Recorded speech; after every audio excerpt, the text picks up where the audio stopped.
Hey guys, this is Matt once again, and I did send the link out to Anthony as well as Stuntman Marq. Uh, I figure since it's 9, I'll start the stream, say hi to people in the chat, and then they'll come in when they can. But the plan is uh, when those two guys come in, we'll be talking Resident Evil, we'll be talking about Anthony's channel. Anthony he's part of a Resident Evil fan film. Talked a bit about that, survival horror, in general, the Game Awards, how much they suck dick, all that jazz. So that'll be the plan for when they get in here. But I figure this way I can say hi to people as they come in. But hey there, Bobby, Arcade, Preminator, Hunk 100. Hey there, Alex, the King, uh, Marcese, Resident Evil 1 through 4 video games are classics. I agree. Movies could suck. They can't believe they can't make a good Resident Evil movie. Yeah, for some reason that's outside their limitations for some reason. I have no idea why. Brief Cody Santana about maybe one day I'll bring Cody Santana back has to be for the right occasion. Code Veronica and finish RE7. Okay. So you haven't finished Resident Evil 7. How far have you gotten Resident Evil 7? How far have you gotten? But again, for those joining, Anthony from Let's Tell Resident Evil and Stuntman Marq, they'll be on the way, and then we'll be starting there. But again, this way I can say hi to people. How's it going? Talk with people for a bit. Hey, Caleb, I'm doing well. They're both on the way. They did message me. They're on the way, uh, and it's all good. Hey, Samuel, how you doing? So maybe people in the chat talk about your favorite survival horror games or Resident Evil or things of that nature. What survival horror games did you guys get into? Did you watch the Game Awards? Uh,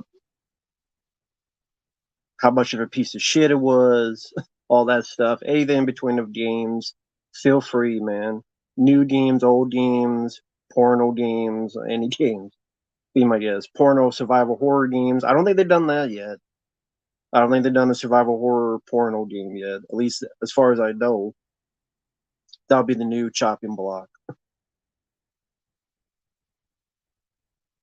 Outlast and Alien Isolation, two of my favorites. Never played Outlast. Alien Isolation, you definitely know my feelings on that. I definitely enjoy that quite a bit. My favorite Resident Evil game is Resident Evil 4, the original. I would say that is my favorite of all the Resident Evil games. Your favorite is Resident Evil 6? I don't think I've ever met another person whose favorite Resident Evil game is 6. You're probably the first one I've ever heard. The Resident Evil 4 6. Resident Evil 6 is their favorite, Caleb. You're a wild man. You're a wild man. You stepping on a landmine. You're going to blow up. Resident Evil 6, what the fuck? You know, I'm just best with you. Silent Hill 2, I love Silent Hill 2. I got it right here on PlayStation 2. I do quite enjoy that game, but I like a lot of the Silent Hill games. Uh, hey, Predator, that'd be cool. We'll see what happens. Like you said, but yeah, we'll be talk again. Those guys are on the way, so I already know about Ryan O'Neal. Sam, rest in peace to him. But yeah, the Game Awards. I know that apparently Boulder's Gate 3 won Best Game. Although I don't know a single person that's played that fucking game, but whatever. First Resident Evil game and Resident Evil Remake are your favorites. Even Revelations and RE7. Cool. So what's the worst Resident Evil game? And not just Resident Evil, like what's the worst horror survival game you guys have played? Thanks, the King. I appreciate that, man.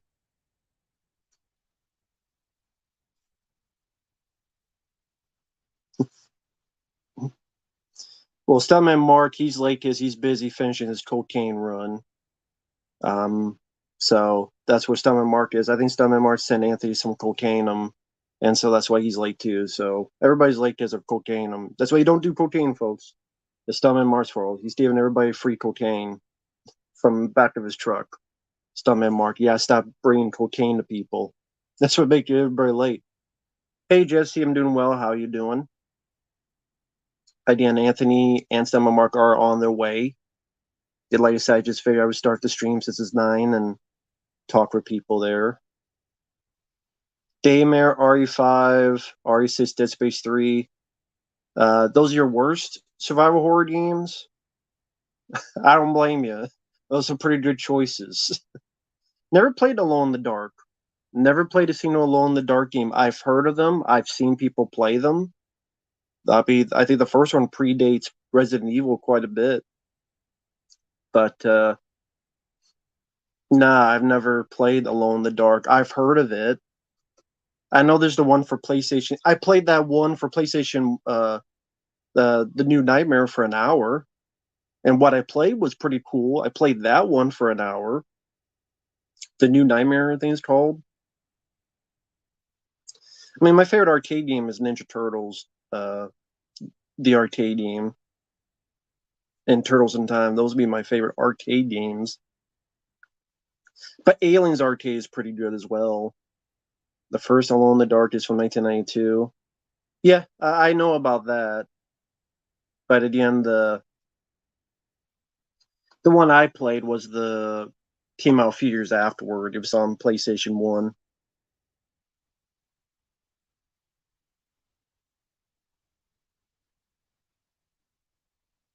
Hey there. 1 second, just trying to make sure I can hear you. Hold on. No problem. Stuntman Marq will be here in a bit. He's doing his cocaine run, so he's. All right, now I can hear you. Perfect. All right. What is up, man?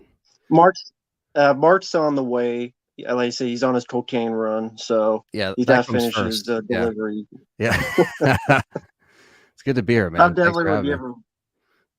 No, thanks for taking the time. I mean, I'm not a big channel or anything, and you're blowing up, being busy, doing all sorts of shit. So you got a fan film coming out. You're doing Game Awards, getting pissed off. Yeah, right. So yeah, there's been a lot of crazy stuff in the gaming world. That's for sure. It's funny because the Game Awards, it's like, we kind of stream them at this point each year just to have fun with it because we just know how much of a crap fest it is. So. But Caleb is saying hi. People in the chat saying hi. Hello. So, as while we're waiting for Marq to finish his cocaine run. Speaking of the devil, I say cocaine, he appears. There we go. What's up, guys? How was the run? It was great. The cocaine run. Legendary. How much did you make today? About 8 kilos.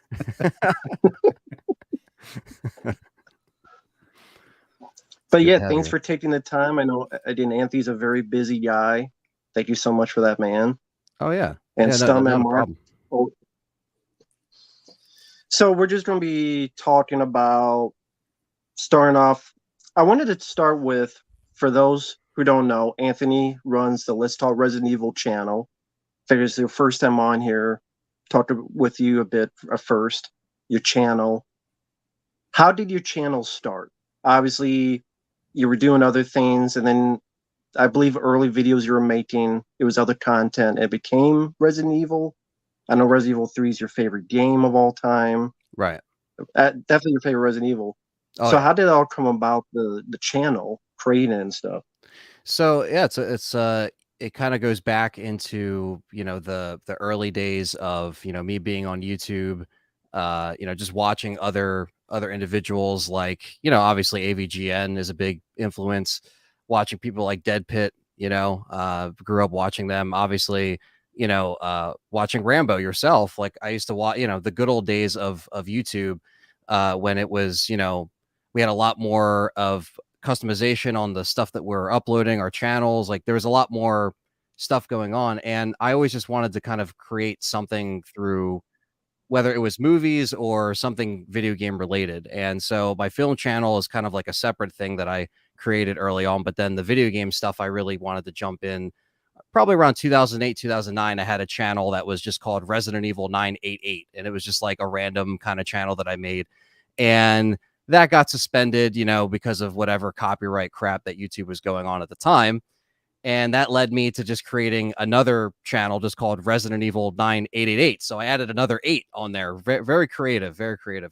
Didn't have a name in mind, but I wanted to make a channel that was, just more RE related. I did some other non-RE stuff early on, but I was really into the Let's Play thing, doing commentary over games. And this was before scare cams, webcams were shown over. This is back when people used to just record audio and it would just be the game. And I always loved that idea and concept. And I would have to split up the videos between 10 or 15 minutes because that was the limit back then. So if I did Resident Evil 4, well, that's a long game. So it's going to be like 40 something parts because I have to keep cutting it at 10 minutes. So that's the kind of stuff that I was dealing with early on. But yeah, I kind of just wanted to create something where it was a spot for me to share my favorite franchise of all time and play some Resident Evil. So I was among the first few handful of RE channels. Now there's 1,000, but I came in a time when it was a very smaller community. Now it's just bigger than it's ever been. And Resident Evil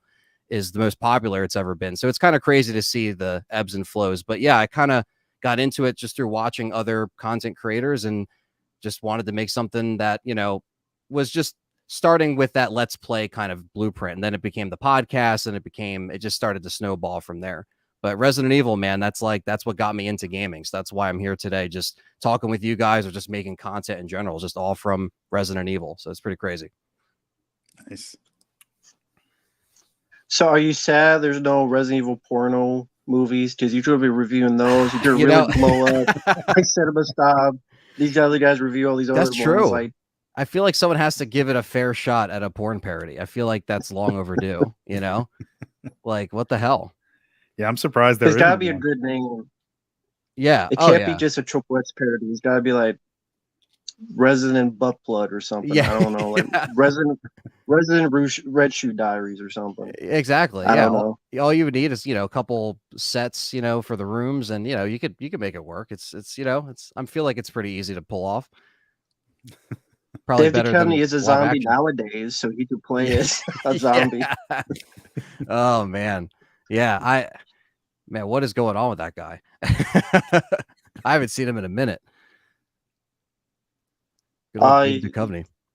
If you watch Pet Sematary Bloodlines or You People, he's either on drugs or he became a zombie. So I had no interest in seeing Bloodlines. I saw that. I was like, yeah, I'm good on this one.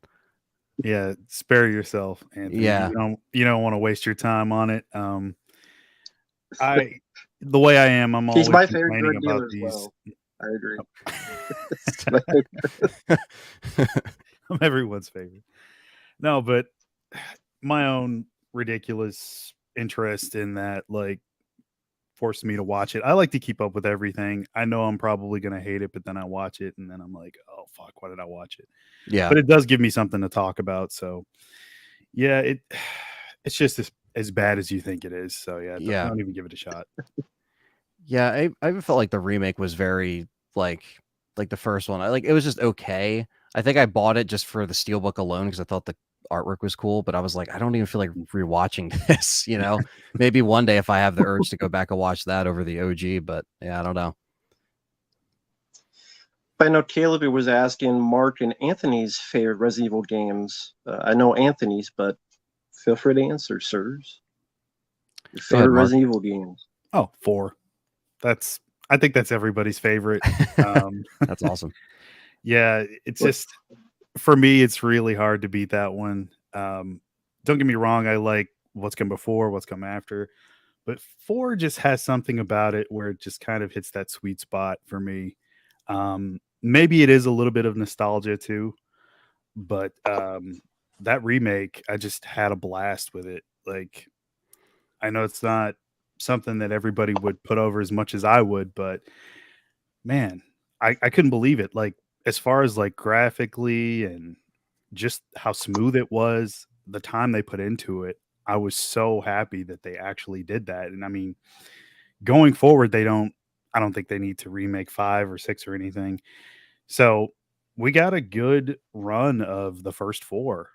I think did a good job on the first 3 as well. I just think 4 was like the peak. And again, like I said, that's my favorite, so it makes me really happy. And I can go back to that one over and over. Um, as far as the other 3 though, um, I like them. Um, I'm not sure what order I'd put them in. I know Nemesis, which is the third one, was always a big one. That one got a lot of replay time for me as a kid. That's my favorite is 3 Nemesis. Oh, really? Yeah. That was just Okay. it was kind of in that like bunch that my dad had on the PlayStation 1 through Survivor actually, but I was just kind of like I would watch him play these games and Siphon Filter and just like, the demo discs, like the PS1 demo discs from back in the day was a big one for Yes. me. So yeah, like, I PS1 for me was like a big gateway. And I know a lot of people started with earlier machines because they're a lot older than I am, but I think PS1 to me led me into like the best generation of consoles, which was, in my opinion, PS2, Dreamcast, Mhm. Xbox, GameCube. Like that's when we Yeah. got games that were finished and we got games that were of real substance and original ideas were still coming out. Now it's like, Mhm. I feel like it's hit it like what I saw like at that award show was an example of just like it just looks a lot more of the same crap coming out, around the corner. Where back then it just seemed more like an event with these games coming out, and they're different, they're unique. Mhm. Yeah, it sort of mirrors film in a way, Right. but Yeah. it's like the original content that does come out, it doesn't really have the impact like you were saying of the older games. I just remember that golden age of PS1, PS2, and just loving everything that came out. Now, part of it probably was my age, but I still think that like a lot of those games there's so many sequels to all of those games from that era. Like why is that? What's that about? So it's got to be that like that was the golden age. Yeah, yeah, it was just a time where it seemed like it was, everything was progressing with the technology, but it was also in a Mhm. nice spot where like you had Nintendo with GameCube was still competing with Xbox and PlayStation. Like GameCube Yeah. ran RE4 better than the PS2 version. Mhm. It looked better. Yeah. Resident Evil Remake is like from 2002. That's my favorite remake of all time. Still to this day, I mean, it still holds up. Even if you play it on a GameCube with like a CRT Mhm. TV, that thing still looks good. It plays good. So it was just a crazy time to think because now it's like more like Sony and Nintendo's in their own lane, but Sony and Microsoft are really pushing for the graphics. Where Nintendo's like, we'll just worry about our first party stuff, and like the Mhm. graphics are kind of like they'll look fine on Nintendo titles, but like with the next Switch coming out, I think that's when we'll see like hopefully another graphic upgrade because they're gonna have Call of Duty on the Switch again. They're gonna have a bunch of stuff that like Nintendo's trying to line up that get more of that third party stuff rolling where it actually looks good. Because unfortunately, like the Switch, like there's no reason why like I have to stream RE7 and Village on the Switch because the Switch itself can't play it. I have to stream it and it looks horrible to add to Mhm. that. So it's like I just miss when all these consoles were really competing and there was some difference there. That was another thing that came from that era. Yeah. Did you have a lot of magazine subscriptions for gaming? Yeah, Yeah, okay. yeah, Me yeah, too. yes, Yeah, yeah. PlayStation Magazine, Electronic Gaming Electronic Game Monthly. Monthly, yep, Yeah. PS Extreme, Mhm. official PlayStation Magazine, and my dad subscribed to the Underground, PlayStation Underground, so I had all them, which Nice. was cool because it was like it had like one disc was like a behind the scenes disc, and then the other one was like the vault where you can play the games that they talked about in the issues and stuff. So it was just really a great time to see all those like pictures and artwork and like see what you would either want to rent or buy at that time. It's just like being able to also rent games was cool because you didn't have to just waste 55 bucks, whatever, just on it right away. It was like, all right, yeah, let's check this out. If it sucks for the weekend, all right, you wasted your weekend. But it wasn't like, now it's like Redbox was like the last taste of that, but it was like that was Redbox even had a lame selection,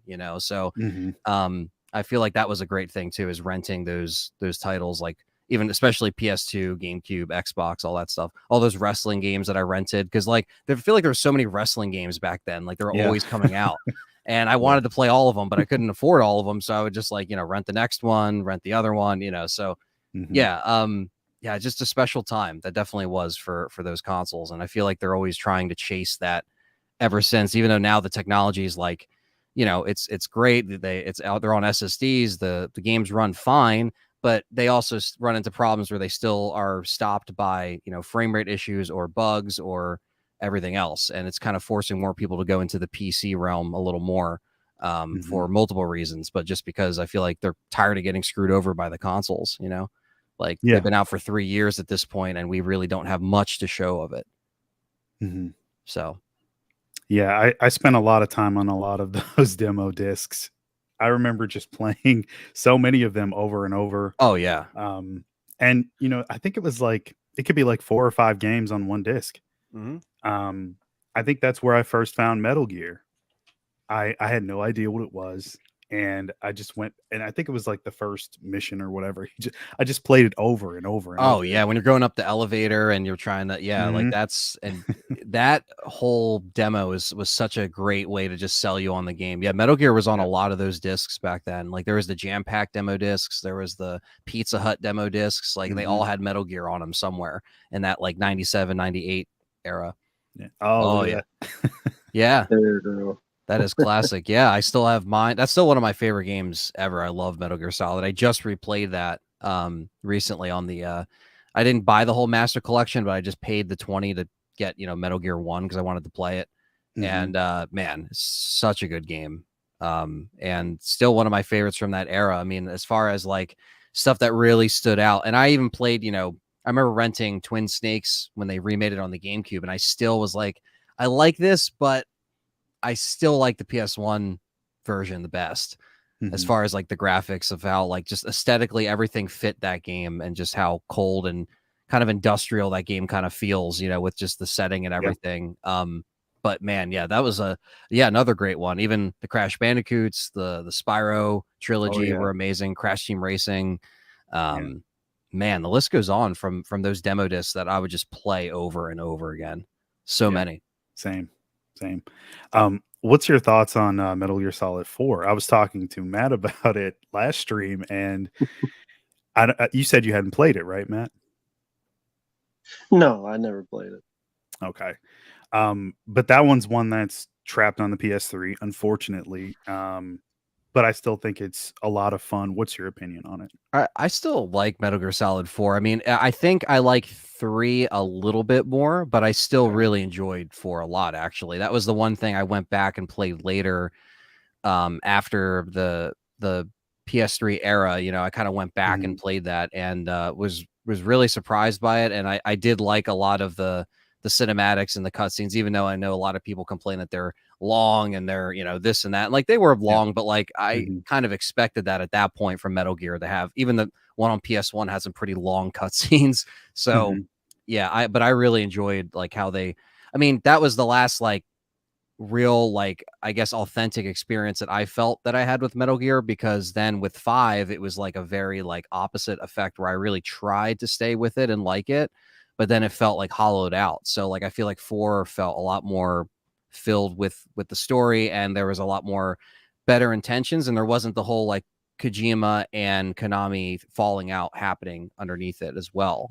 which I know that caused 5 to be a lot more of what it was. I still liked 5 in a way, like as far as gameplay, but like story, I was just like, I was kind of done. I was like, I don't know what's going on at this point, and it was kind of a disappointing twist, Yeah, definitely 5 for me is all gameplay. I love the gameplay for sure. But yeah, I could agree with that. I'm asking all the questions. The chat had one for Anthony. Oh no, well, I mean, that's the whole point. You're not supposed to be silent. No, I just brought Mark and Anthony here because I need my diversity card fulfilled. It's just I'm the white guy. I've been playing too much of the Pootless. What was that? The Pootless Plan game you played, Oh Mark? man. The Red Dead Redemption. No, that wasn't me. That was a friend of mine. Yeah, messing Did around you with hear one of about those that, mods. Anthony? I think you I know guys you're were in the. yeah, I think you were mentioning it the other night about like the mod or whatever. Yeah.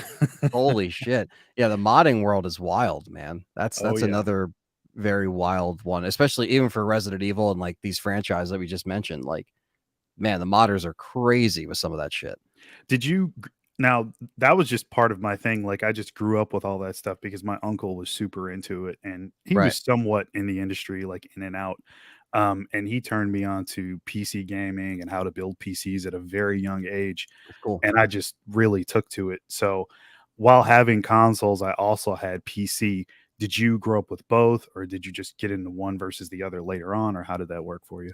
So that's a good question. I always wanted a gaming PC growing up because I would see like stuff being released just on PC. I was always wondered like what that world was. And then Mhm. it wasn't, I had like the basic, Dell computer, nothing too crazy growing up. So nothing to play. I would get Resident Evil 3, like I would rebuy that on PC just to play it. And I was like, oh my God, like, even the PC version looks great, but it was still Mhm. running on a standard, like, 2001 Windows XP Dell.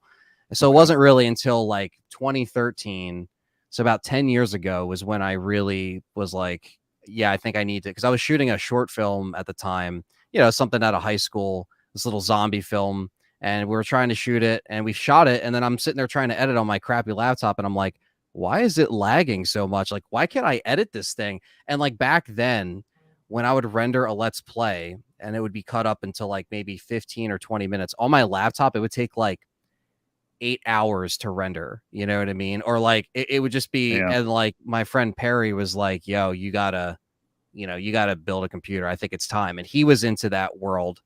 And he was like, hey man, look, to try to get, try to get some money, work for a little bit, put some money aside. And we built the rig that I'm still on to this day, that I've obviously upgraded since, but now I'm getting ready Mhm. to make a whole completely different build that I've been saving for. And a lot of people have been donating towards it because I'm trying to really get the next kind of updated PC specs. But yeah, basically 2013 was when my eyes were opened up to the PC realm. And it was perfect timing because I needed something to edit on and I needed something to game on. And Mhm. the PS4 and the Xbox One was a very shitty generation in terms of consoles and performance and people not getting what they wanted. So having a PC as a like alternative for that was like the best thing. So yeah, 10 years ago was when I kind of opened up my eyes to the PC realm, and I've stayed on consoles because I like to play everything still, but Mhm. and like have an option. But I think that was when I was like, okay, yeah, the PC thing is like a real thing to take seriously and to maintain it and to, keep doing it for content. So it really just like opened the lane for everything. So if it wasn't for that move, I wouldn't even be here because I wouldn't have made content. I wouldn't be able to make, because I was making content on a small scale with the laptop, but like when you have something that can render so much faster, you can work a lot faster. Yes, exactly. And it's going to be the case coming up with like a new graphics card and a new processor 10 years later of what because now I've upgraded my graphics card, but I only have like a 1070 or something, to be, I don't have like a updated Mhm. one, but now it's like all these parts that I'm lining up are going to be stuff for the next 10 years. So, Yeah. it's all future proof, and you don't even have to spend thousands and thousands of dollars. Like you'll spend a little bit, but you don't even have to get the craziest of crazies to get something that, fits what you want. And man, Mhm. that was it. And then that's when I tried modding for the first time, and I'm not too tapped into modding too much, but I've done a little bit, especially like Left 4 Dead mods and stuff like Yeah. that, where I was like, oh, this is really cool. And it also creates more content to do videos on. So yeah, kind of worked out in both ways for the PC build. Yeah. Couldn't agree more. I think I was in that place for a while. I remember my earliest build for PC, just upgrading graphics cards, and I think it was at the point where 720p was like the standard, like that was like the top thing. And I saw that and I'm like, oh my God, it'll never get better than this. Yeah, and I was just blown away. But yeah, jumping back over to consoles for a second, I'm glad I'm not the only one that thinks that way. I was very disappointed by the PS4. Me too. I I mean, because if you look at the PS2 versus the PS3, it's such a significant leap in technology. The 1080p, the internet usage, just the whole interface. It was all for all intents and purposes a PC. Um, Yes, and then you could run a separate operating system, which I did. You could boot it up, and then you didn't have to just run the OS that they put on, that Sony put on. You could run your own. And so I had the Linux. I think it was Yellow Dog, and I ran that for quite a while and did a lot of cool stuff on there. that's cool. But yeah, and I think I still have that PS3. I have two of them, but I don't, I don't use them anymore. They're just things that I've collected that I don't think I could ever go back to at this point. Yeah, Uh, some it's hard to sometimes, especially yeah. with like, because for the PS3 for me, because I was all on 360 in that gen. Like, I mean, Okay. we had to have a 360, right? But then Hmm. my dad was still on PlayStation, obviously, since the PS1, and he was going to get a PS3, so he eventually got one. And then, speaking of Resident Evil, it was right around like, I think at that point he maybe had the console for maybe 2 years, and right around when RE5 came out, the same week the disk drive just went on the PS3, and they were Mm, going to charge us to fix it and all this stuff. And we were like, what the hell? So, my other friend, Perry, same guy who helped me with the PC, was like, yo, let's see if we can hack this thing. And he was able to actually hack it because it had a lower firmware on it. mhm. And so when you hacked it, you were able to actually put games on through an external drive, Yep. and you didn't need the disk drive. So that's how I actually was able to kind of play all the backlog stuff that I missed on PS3 up until that point. I mean, even that, this was like maybe 2010, 2011. And Mhm. then my dad eventually got another PS3. So we had the hacked machine and then his legit machine. But that was also Nice. when the price dropped, though. And Mhm. it's just one of those things where, like, the PS3 I still really liked, but the 360 was like all my friends were on it, like Halo, Gears of Yeah. War, Call of Duty 2, Call of Duty 4, like that is still like peak online gaming, in my opinion, because it was just like so fresh, and it was like right before even party chats were a thing on Xbox until they did the whole like avatar updates and stuff. But I Mhm. was all on 360, man. I mean, that was like it for that gen. And then, yeah, like seeing how disappointing the Xbox One and the PS4, because I went to PS4, I switched over because Xbox is doing all the stuff with the DRM. Little Mhm. did we know they were all doing it anyway. They requiring you to be online and online checks.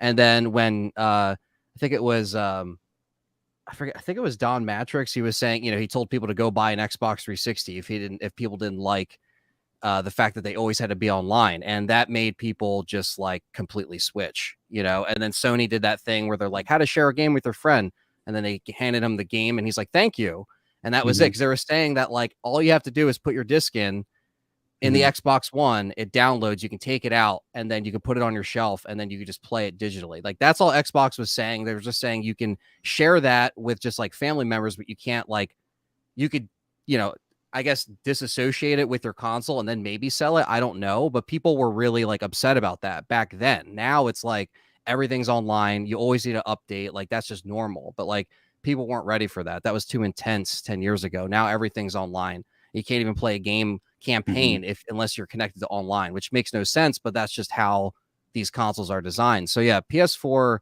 and Xbox One kind of got a little dicey. And then I feel like when my PS4 started to overheat, I was like, what is happening? That's when I was like, what, I was Mhm. completely done at that point. I kind of just like was strictly on PC for a little bit there. Like I was playing some games, but like I was just, it was a real bummer, especially the launch, because I feel like the launch for PS3 and 360 were a lot more like punchier, where like we had Mhm. Killzone Shadowfall and Knack, and I was like, what the fuck is this? Like Killzone Shadowfall was really disappointing compared to the other Killzones. Like I like Yeah. Killzone, but Mhm. Shadowfall, I'm like, The what the fuck? hell? Like The I don't fuck know. is a knack? Uh The fuck is a knack? I still don't know what it is, to be honest. It's some kind of like, it wasn't a kids game, but it was more of like I don't know, it seemed more like a lighter game to launch with, but it just didn't have, this didn't have the punchiness that they had before, and that, yeah, that Should have gen I been a felt like it went on forever. should have been a Big Bird first person shooter. That would sell me as a kid. Oh yeah, Big Bird shooting the Muppets, yeah, shooting yeah, Oscar in his fucking trash can. I yeah. would buy that for $1. I mean, that's probably even a better idea than Shadows Fall, man. But I don't know what the hell that was. 2 quick questions I had from the chat for Anthony on 2 horror games. Terminator is asking if you ever played Alien Isolation. Yes, yeah, I played that on PC back in 2014, and I only played through it once, but I really enjoyed it. I just felt like it was very challenging. Like that game made me rage quit. Like I didn't record it. It's not recorded because I wasn't doing a let's play, but I was like, what the, like that was tough. But I definitely have been like thinking about going back and playing it because I thoroughly enjoyed that game. And that was a nice little survival horror kind of resurgence we had in that little blip because it was Alien Isolation and Evil Within came out within like a month. And I was like, all right, this is cool. Like we're getting some, survival horror games.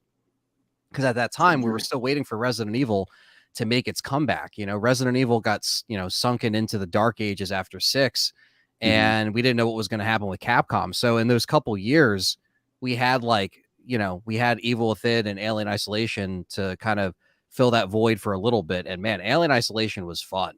That was a fun game, but it was tough.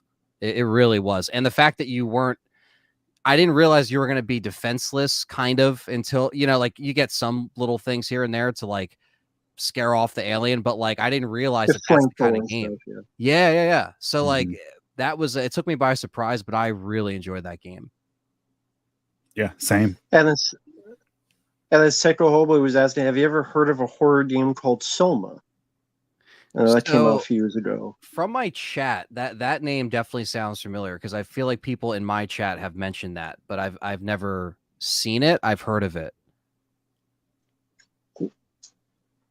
So, someone also was asking about the Game Awards. We drew on that a bit. I know you love that. And man, 3.5 hours. Have they ever been worth a shit? Have they ever been worth a shit? It's funny because I have a status on Facebook. Facebook throws you memories, and I looked at it was 10 years ago, and it was like, wow, the Video Game Awards sucked ass. And I was like, wow, 10 years later, it still hasn't changed. It's like it's because they celebrated their 10-year anniversary. And it's funny. I'm happy that people are, and it wasn't just me, but other people are starting to go after them for just being, just completely just useless and stupid, because a lot of fans this year noticed that because of last year, they did this thing where, a lot of the people that were there kept going on and on with their speeches, but this year they kept playing music to cut people off. And it got a lot of people upset because, of course, when Kojima's on there and Jeff Keighley's like, oh, yeah, Kojima, he lets him talk for whatever. He doesn't get, sent off the stage. But people that are winning awards are like, you hear that music cut in like 20 seconds in. And I'm just like, okay. At first, it was kind of funny because they had the dude who played Kratos. He like won the award last year. He's the one who had the 15-minute speech. Then they made a joke this year when he got up. He's like, oh, I'm not going to, do that many speeches. It'll be shorter than Call of Duty's campaign this year. He took a jab at Call of Duty, and he's like, another company I'll never work for. And apparently they weren't happy about that either. But it's like, who cares about Activision anyway? Who cares about Activision's feelings? Yeah. So, but like, I'm just like, I just see this commercial of games that just did not, it like even some of the reveals. Yes, there's maybe 3 reveals that were probably worth a shit in my opinion, but like it just gets worse every year in terms of like, the voting doesn't even matter. I mean, I feel like they play favorites. Also, like I understand like Resident Evil 4 is a remake, but you're telling me it won nothing like at all? Like Final Fantasy VII won stuff. That was a remake. It was like, Final Fantasy VII. Right. So like that got attention. And then Resident Evil 2 got snubbed in 2019 for Sekiro. And I didn't play Sekiro, but I still think that they didn't really give it a fair shot. Dead Space only got nominated for 1 category. Callisto got completely ignored, which was expected, but I still like Callisto, but like it got ignored by the industry. Starfield got ignored as well.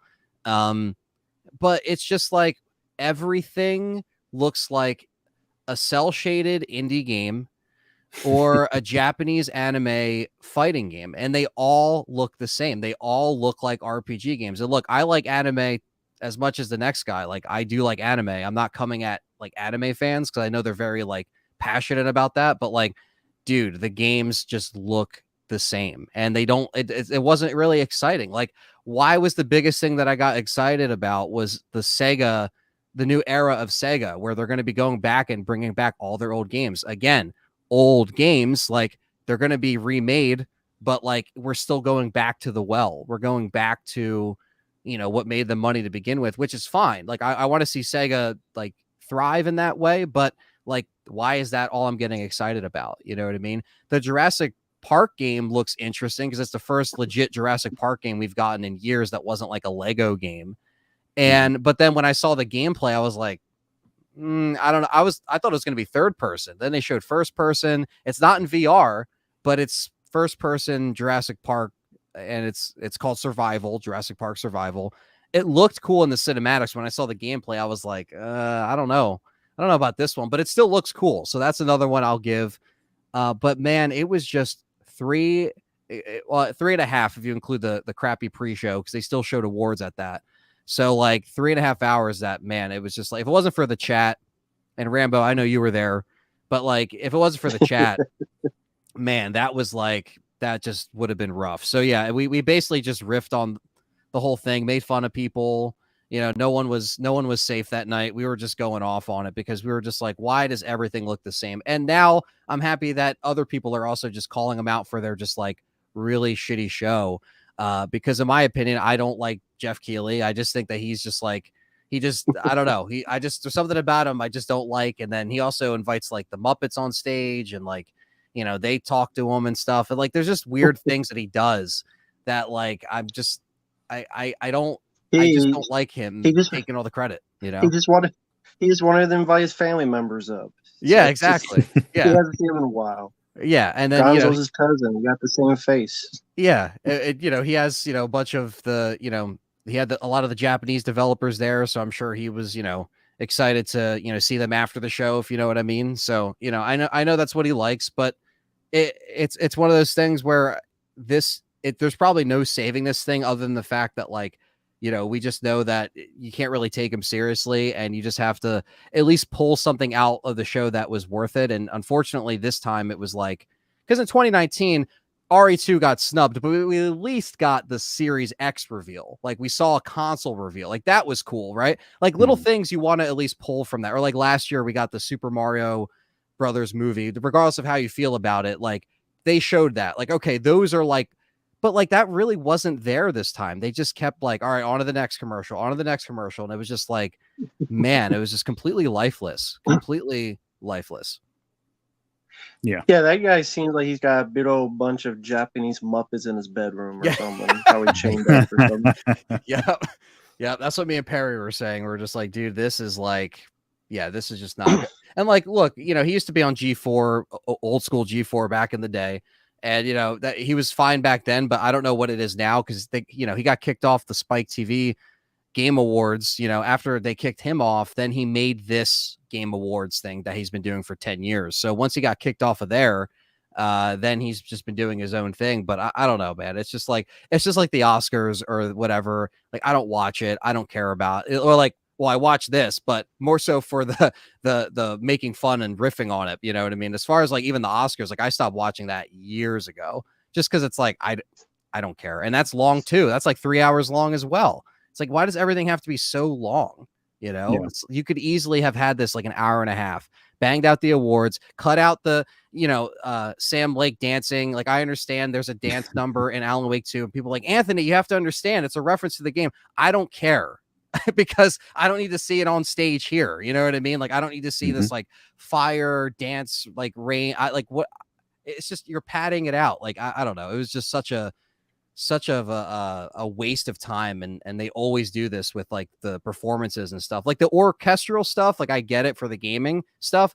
Do that, but don't like have this like 15-minute thing with like the gameplay in the background and it's trying to be all serious and dramatic. Like, get the hell out of here.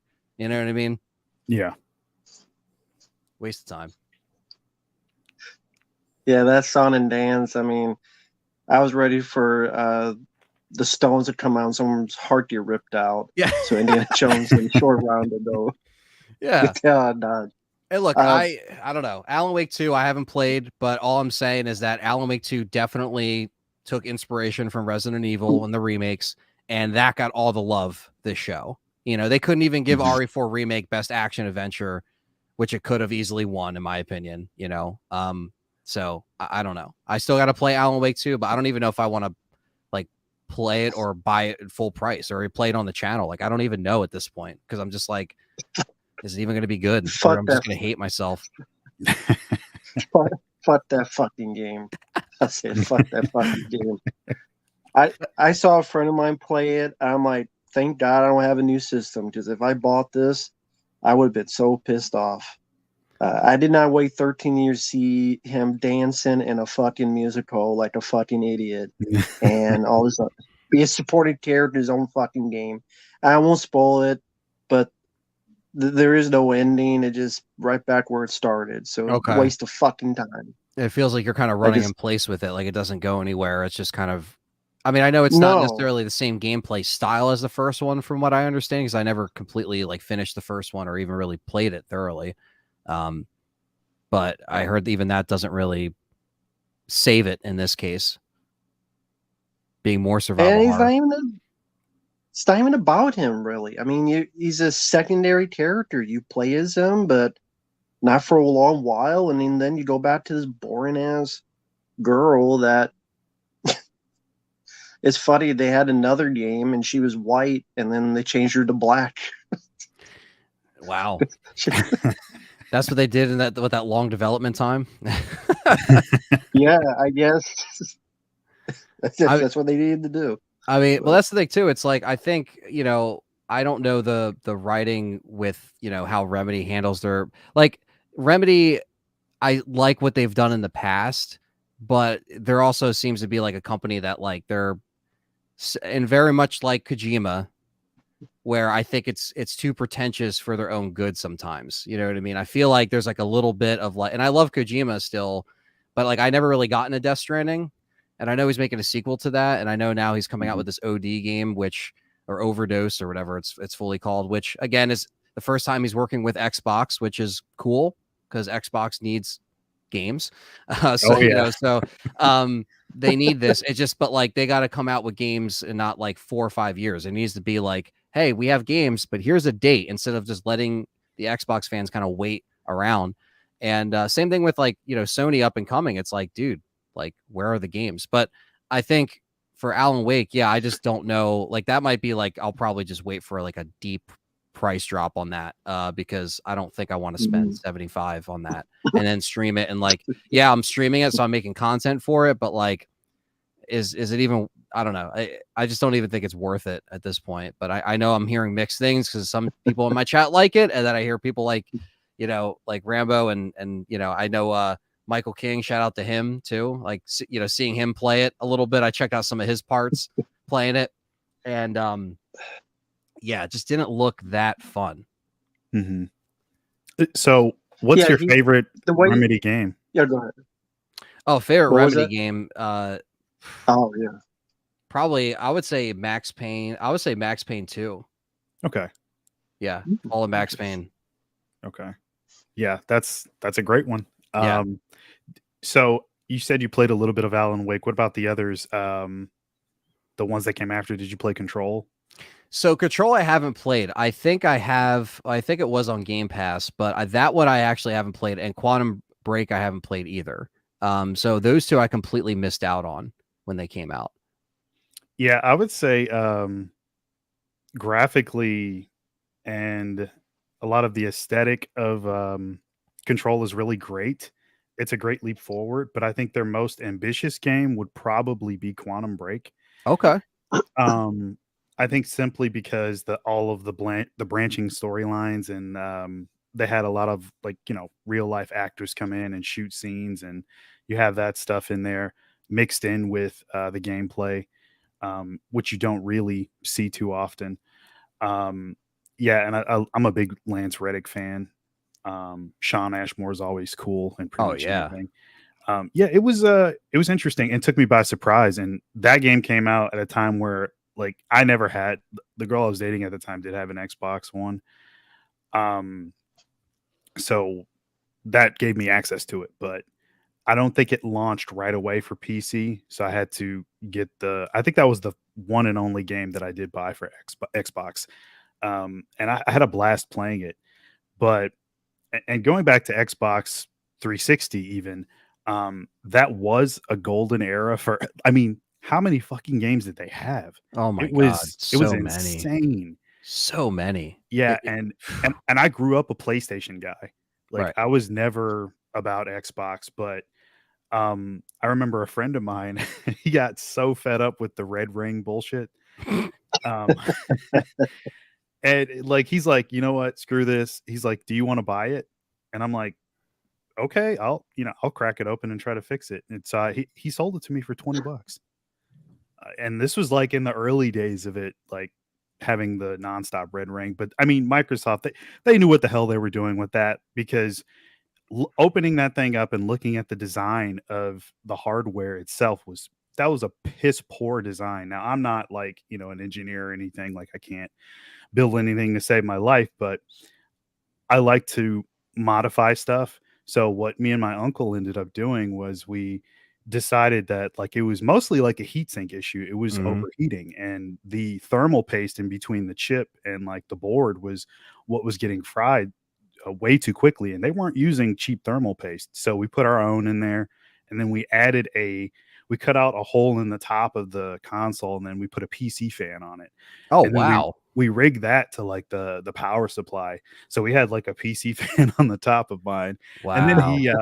he did the other heavy lifting when it came to, like, the modding aspect of it, so it could play modded games.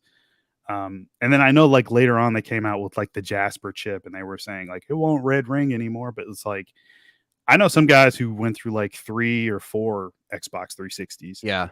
Yeah, and I'm like, "Just get a PS3, like, you He probably won't have to worry right. about that." Even though the PS3 did have the yellow light of death, but the failure rate was nowhere near as high as the 360 was. Um, so Matt, with that era, I know you're PlayStation only. Did you ever play any of the 360 exclusives? Uh, I have a 360. Okay. I only honestly got it to play like Alan Wake and Serious Sam, and then as soon as I got it, like 3 months later, they came to PlayStation 4. Well, is it I'm isn't like, that "What?" funny? Because I feel like and to that point, like, I feel like PS4 was that, like, "All right, we're gonna re-release all the stuff that was on 360 and PS3 and just re-release it." So it's like everyone had a chance to go back and play some stuff that they missed. Of course, there was some stuff that was still just over there on 360, but, like, they really did bring a lot of, like, well, now it runs better on the PS4 or Xbox One or whatever, but, like, it was a definitely, like, a era where I feel like a lot of Xbox fans kinda jumped to PlayStation 4 in that Mhm. small time.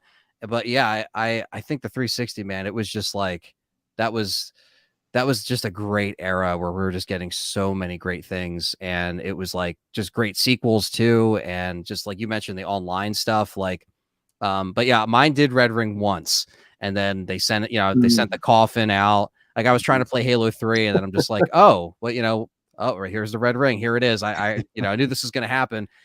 It got sent back, and then I was fine until I think it was like probably like 2010 is when they announced the Slim. And then when I saw that, I was like, I'm getting the Slim because, this thing is going to be good. And I still have it. Now it's Mhm. JTAG. Now it's like hacked, so I could put all the games on it.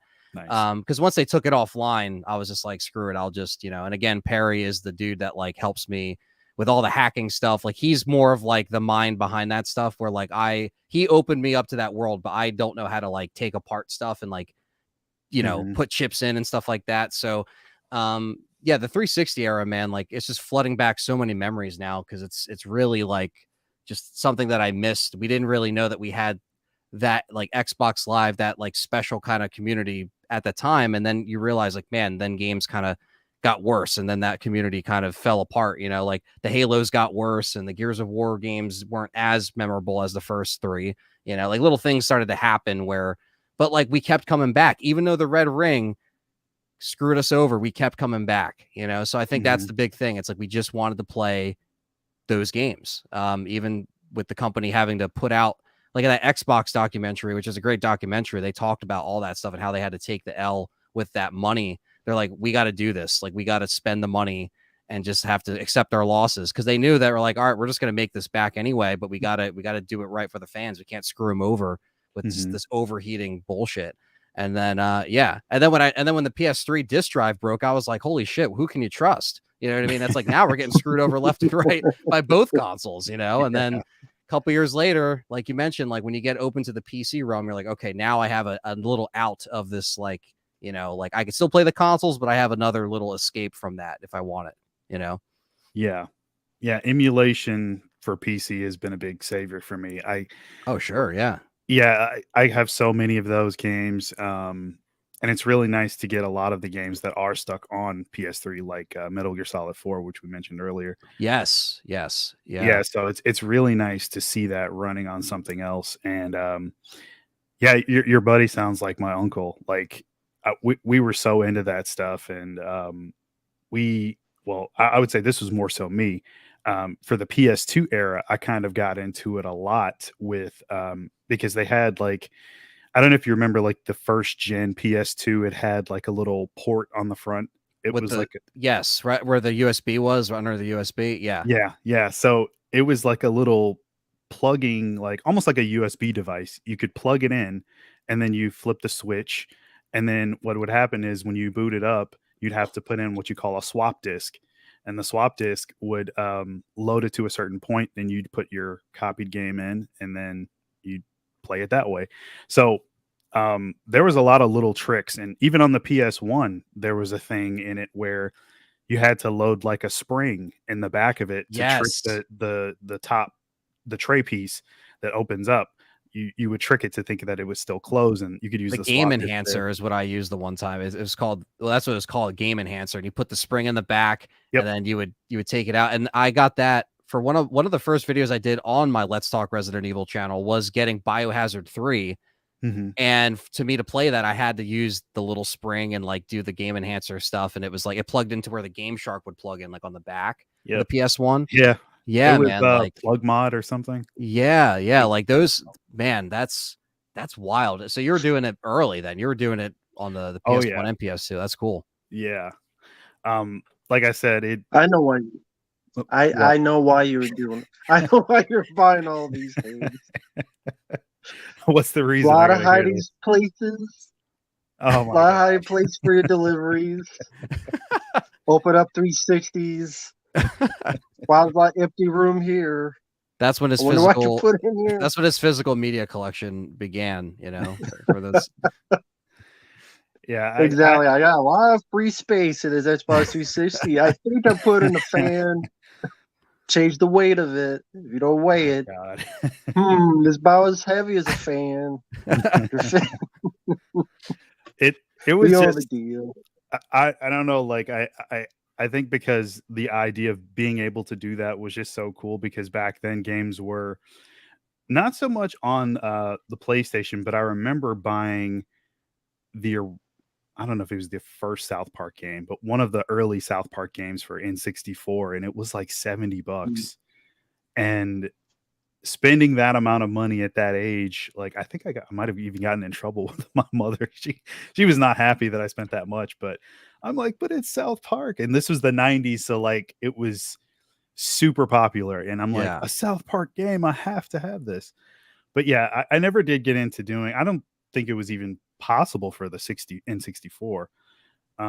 But when it became like the disc-based games, like that was the big thing. I remember staying up all night on like those forums on sites like After Dawn and stuff, and they would have, just tons of threads where people were like, "Oh, try this and try that." And then I think even developers got hip to it because they would put on what they called like dummy files on the discs so that you couldn't play them. So people would sort of spot them and say, "Hey, like, this is what you need." So what you would have to do is go into the game, sort through folders and files, find the dummy file, remove it. So you completely break the game down and then rebuild the game with various like third-party programs that they had on the message boards, and then burn it back out, or just keep it as an ISO and try to run it off The a good old drive. ISO and CUE Yeah. files and stuff. They had Oh to, yeah.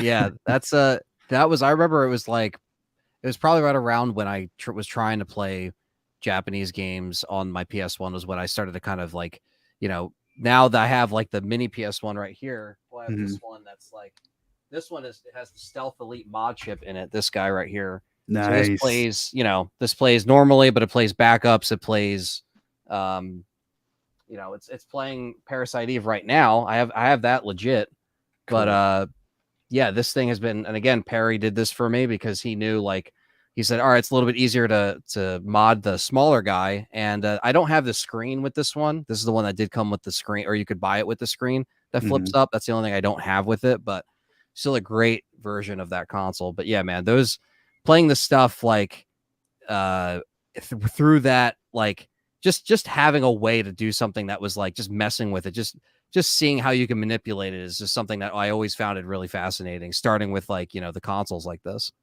Yeah. I mean, it went so far for me with breaking the games down and rebuilding them that I saw that there were ways to change things in console games. And I thought that that was only possible on PC. And one of the main games that I did it for was Guitar Hero 2. Oh, that's And cool. yeah, so you could go in and you could change the songs, but you'd have to also change the pattern. Like, you hit the note and then it registers correctly so that you play the song right.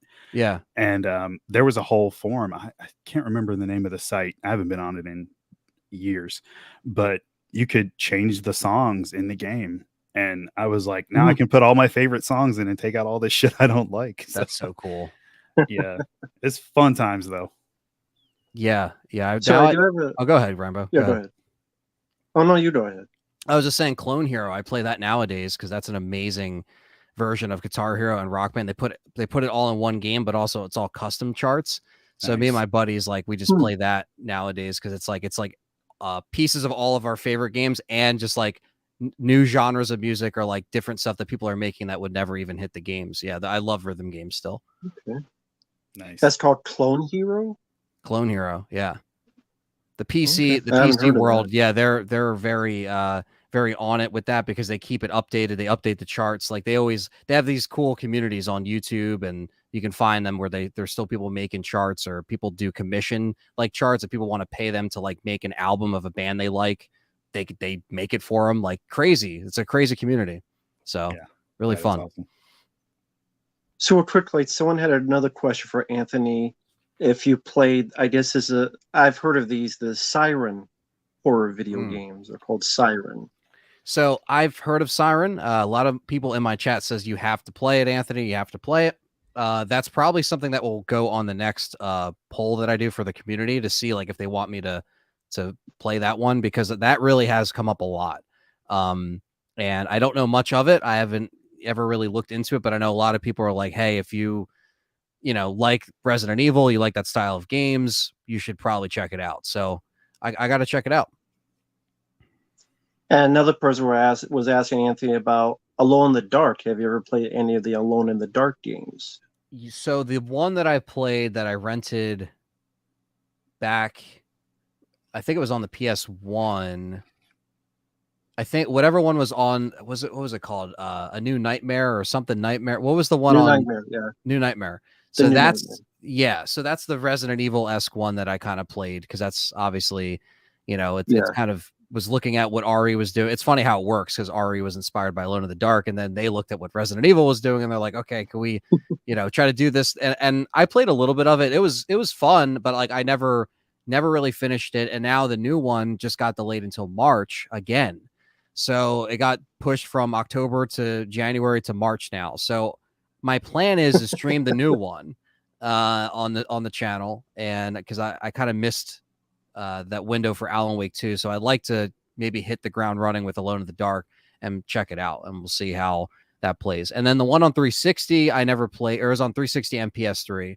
I never played that one. I've only seen some gameplay bits of it, but it looks very good. It looks fun. I just don't know if there's probably a better way to play the very like original Alone in the Darks now. I feel like there's probably some kind of fan mod or some. Speaking of mods, I feel like there should be some kind of way to play those older Alone in the Dark games just to check them out, because I've never even played them, like the original Alone in the Dark from the early 90s. Mm-hmm. Yeah, I'm sure there is.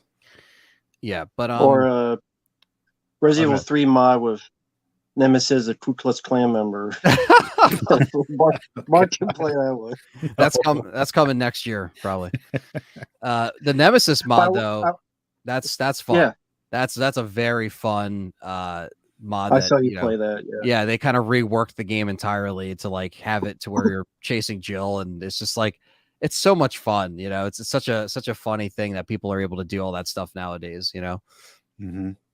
Yeah. Now, obviously, you have a short amount of time with what you could do. There's so many games to play, but so little time because there's so much stuff to. You got your Resident Evil news that you work on, right? Anything coming out Resident Evil 5 and such. So there's a lot of mods out there. Like there's mods for Resident Evil 1 remake where they made you like Resident Evil 4, like all this stuff. Mm-hmm. Is this stuff that you just, if you have the time, would you check out just on your own time? Would you put in a backlog and maybe one day on your channel you'll try out or something else to that effect? Because I know there's other people that play these mods kind of specifically, but absolutely, yeah. I mean, there's a lot out there, and I think for me, for a lot of the current ones that are out there, I think the only thing that's holding me back is my PC to be able to play them, especially if it's like running, like RE2 remake onward, like these newer Resident Evil games that have like either first person mods or just different ones. Like I really do want to get more into the modding lane, especially for Resident Evil when it comes to making content for it. Because you're right. I mean, I played these games so many times over, whether it's just personally or just on the channel. So it is cool to play mods and switch it up. And when I did the Nemesis mod, people really like that. Like there's the Kendo's mod that I haven't played yet, but I've seen. So like there's little things that like I feel like I can probably do already with the PC that I have now. But once I build this next thing, I'll have a little bit more to work with the newer mods. But some of the older stuff, yes, I really like to feature it on the channel. No questions asked, for sure. It just has to find the time to kind of, slip it in there with a different stream, So this guy Rathammer's asking Anthony, what do you know about the big box PS1 Resident Evil 1 art? The character with the shotgun looks like he's turning into a zombie.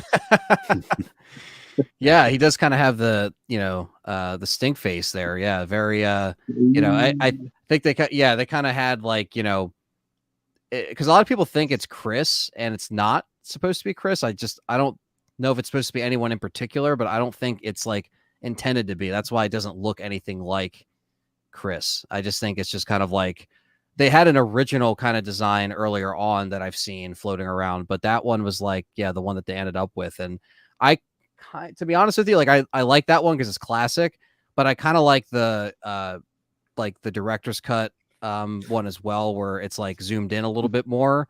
And then the DualShock director's cut, I don't mind the zombie on it either. I think that looks pretty cool. But yeah, I mean, my favorite artwork is definitely going to be from that era is going to be RE3 artwork, but the RE2 one's a close one, man, with the zombie around the wall, like, really cool. And back then we used to get different artworks per region. So UK had different artwork and same thing with Japan. So yeah, very, very cool to see like, those different stuff. But the long box, man, that goes for some money nowadays. So it's crazy how rare a lot of these Resident Evils have become. Silent Hill, the list goes on with a lot of these original titles, black label editions that go for more money than greatest hits labels. Like there's so much that goes into it. Okay, 100 says he heard it's Richard. Original concept cover is based on Judge Dredd, but I love the Sega Saturn cover. Right. Yeah, that would make sense. Yeah, Richard is the thing that I've heard. Yeah, the Sega Saturn, I do have that version on Sega Saturn, and yeah, they use the zombie that's on the front of the director's cut DualShock for the Sega Saturn. So I do have that edition as well. That was gifted to me, but I know it goes for a lot of money. The Sega Saturn RE is probably even more than the PS1 version. It's very rare. So that is a high price collector's item for sure. So despite the fact the Game Awards are sucking the dick, the survival horror, the state of it nowadays, how do you feel about it? Because there's been a lot. There was Callisto Protocol, there was Dead Space, the remake, Resident Evil 4 remake. Oh yeah, a lot this year. A few others.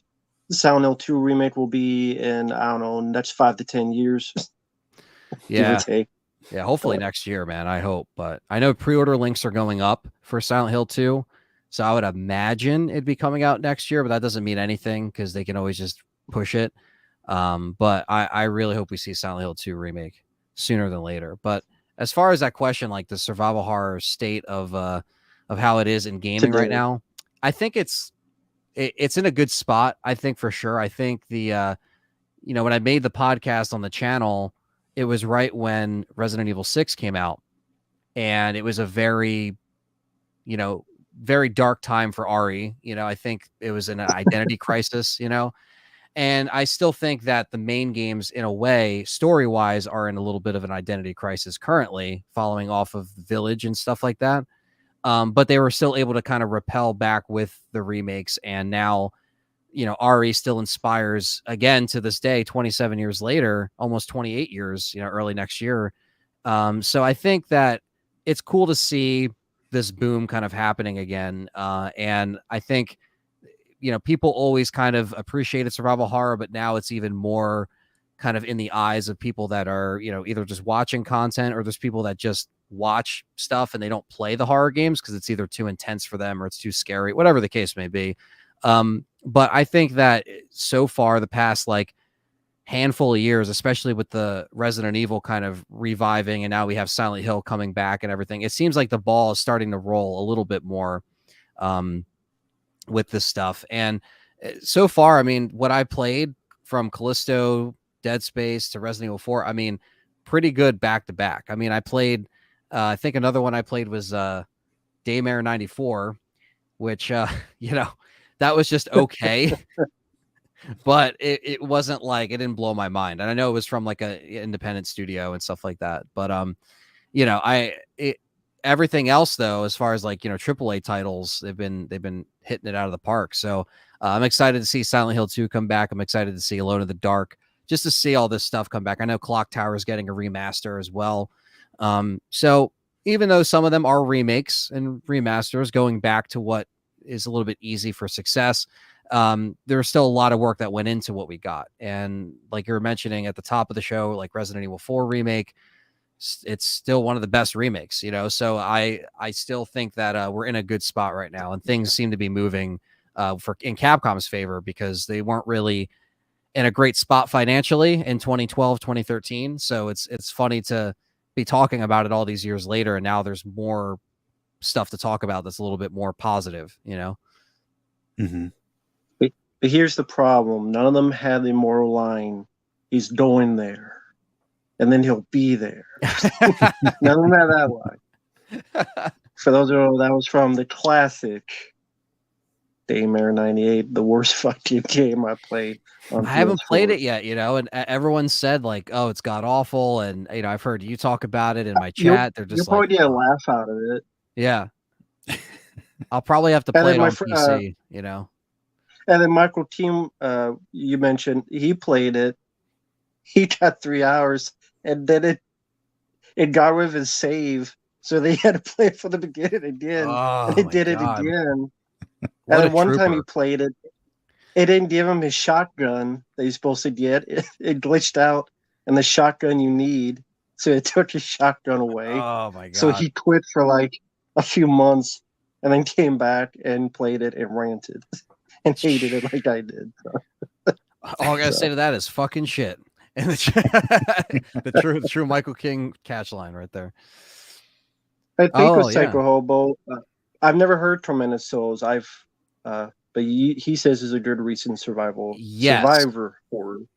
Yes, that came out in 21, I think 2021. So I played that on the channel. It was a highly requested game that I just kind of decided to play because it was a new survival horror game that had fixed camera angles. So it's kind of like Resident Evil mixed kind of with that like psychological Silent Hill vibe. It kind of reminds me of that, but it was actually a surprise because there's a little tip, I think, at least from what I heard, that this horror game awards, because I have some friends that are doing stuff with that's coming up. I think it's on the 16th, but apparently Tormented Souls 2 is going to be shown there. So yeah, that's a little exclusive for you. But yeah, I think there's going to be some kind of like, you're going to see a lot of these companies kind of come out and,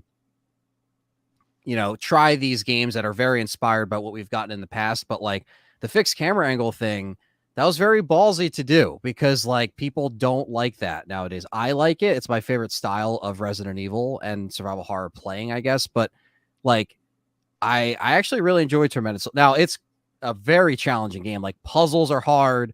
Like I get lost. Like playing it for the first time on stream, I definitely was like struggling, but it was cool. It kind of reminded me of something you would play in the late 90s, early 2000s. Like I think you guys actually would enjoy it if you guys haven't played it.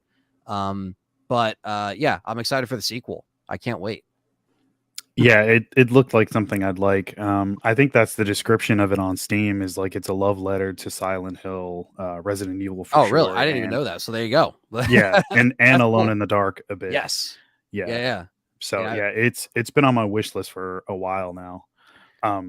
Yeah, I haven't dove into it. I mean, I talked to Matt a couple days ago about this. I just never get to certain games and like I'm the worst. I try not to have a backlog of shit, but like I struggle with that all the time. Like, I yeah. try to take games on the channel one step at a time because again, there's like so much to talk about and cover. But Mhm. even then, I feel like I can get overwhelmed really easy. I'm just like, oh man, like especially when you got all these games just coming out like Yeah. every few months, you're just like, dude, what the hell? But it's a good problem to have, but it is hard to it's not too long of a game. It's just more like I think what makes it longer is just the fact that you're going to be like, what the hell do I do here? Or like, Mhm. what's gonna be around this corner after this puzzle? Am I going to get stuck? Those I definitely got stuck for a few parts there. As far as like just replaying the same section or trying to do it better. Mhm. Definitely brought back the challenge. That used to feel in some of those older games. Yeah. Yeah, that's what it looked like. It looked like it was a lot of thought that is going to go into like the puzzle aspect of it because I've seen like all the clips and stuff. So yeah, it looks good. Looks really Yeah. good. You were talking before about your PC build. Um, the card that you have now, you said it's like a GTX 1070. Right. Okay. Um, were you ever into 3D games? No, I never got into 3D games. No. Okay. Okay. If you do want to play them at some point in the future, keep your 1070. I have a GTX 1080, and the 1080 was the cutoff point for like the firmware that GeForce would put out Oh, for 3D games. okay. So if you're going to do a completely new build, like with all new parts and stuff, I would say just keep your old build. Definitely. Oh, I am. Definitely. Okay. Oh, Yeah, yeah. keep that. And then if you go on like the forums, you can find some guys have it up, the rollback firmware. So you can take it back to where you could actually play your 3D games. And then they have like a list of all the games that are 3D, and there are so many that support it. But I guess it just never took off the way they intended. But like, Arkham City and a bunch of other Oh, really cool yeah. games that I'm sure you have in your library are 3D. But yeah, it's just a thing to think about. Like I still have my old 1080 build behind me, and yeah, I rolled it back, and I still enjoy some 3D games on it from time to time. I know GTA 5 was one that looked really good. The depth of Oh, I'm field was sure. insane. Yeah. But yeah, it's just something to think about. I hated the fact that they took that off because it was something that they didn't have to keep updating, and it was just a feature that was just there in the background. But they were like, "Oh, we're ditching it because nobody uses this technology anymore. It's kind of dead." And I know that like people online were really pissed. But again, it was a niche audience. Like nobody, it wasn't loud Right. enough of No. yeah, it wasn't a big enough problem from the fans where they were like going to change their mind and integrate it back into the new firmware updates and stuff. So yeah, this 4090 that I have, while it is a beast, that's the one feature I wish it still had.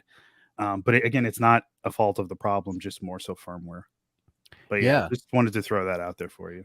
No, that's a good point. Yeah. I definitely want to hang on to this and, because that's the thing too. It's like the most, like, I think what happened this past summer was like, I just had to replace like the power supply, because of a storm, Mhm. but that's like, the most that's happened with, so like, this is still a fine even 10 years later, because I went with in 2013, I went with the i7 3770, which was the latest. You know, it was like the latest processor that I went with. So back then I was like, yeah, I want to try to future proof this. And so, yeah, I've made it last this long. So as long as it keeps running, and I will keep it around, you know, for sure. Yeah. Yeah. Are you more Intel or AMD? Does it not matter? Definitely Intel. Yeah, Okay. definitely Intel. I'm one of those guys because I definitely like I feel like I got my money's worth and it's lasted me this long and I've had no problems. And you know, my friend Perry was also kind of like in that lane too at the time. He's like, look, you know, I prefer Intel, but you can do what you want. But like this, you know, this chip is what you should look for. And I was like, all right. And it you know, no problems here. I had no driver problems, had no issues with, you know, what, and then like, you know, he's had some devices that were AMD and he's had problems with them since. So like I've seen some different, but I still I have friends that like, you know, both. So I do see, you know, some good pricing in both of those lanes, you know. Mm-hmm. I know that's a big debate online. It's just like the console wars, you know, people like the Yes. you know, the debate about that, or it's like Apple and Android or anything else. It's like, Yeah. you know, but yeah, I definitely am an Intel guy for Yeah. sure. Same here. Cool. Yeah. I'm only on I think it's 12th gen i9, so I don't even have like the latest one. I know there's another one after that, or maybe two more after that. I haven't kept up with enough of the new Intel stuff Sure. lately, but Yeah, every other year or every year it's like new stuff's coming out. So it's like, yeah, yeah, it's wild.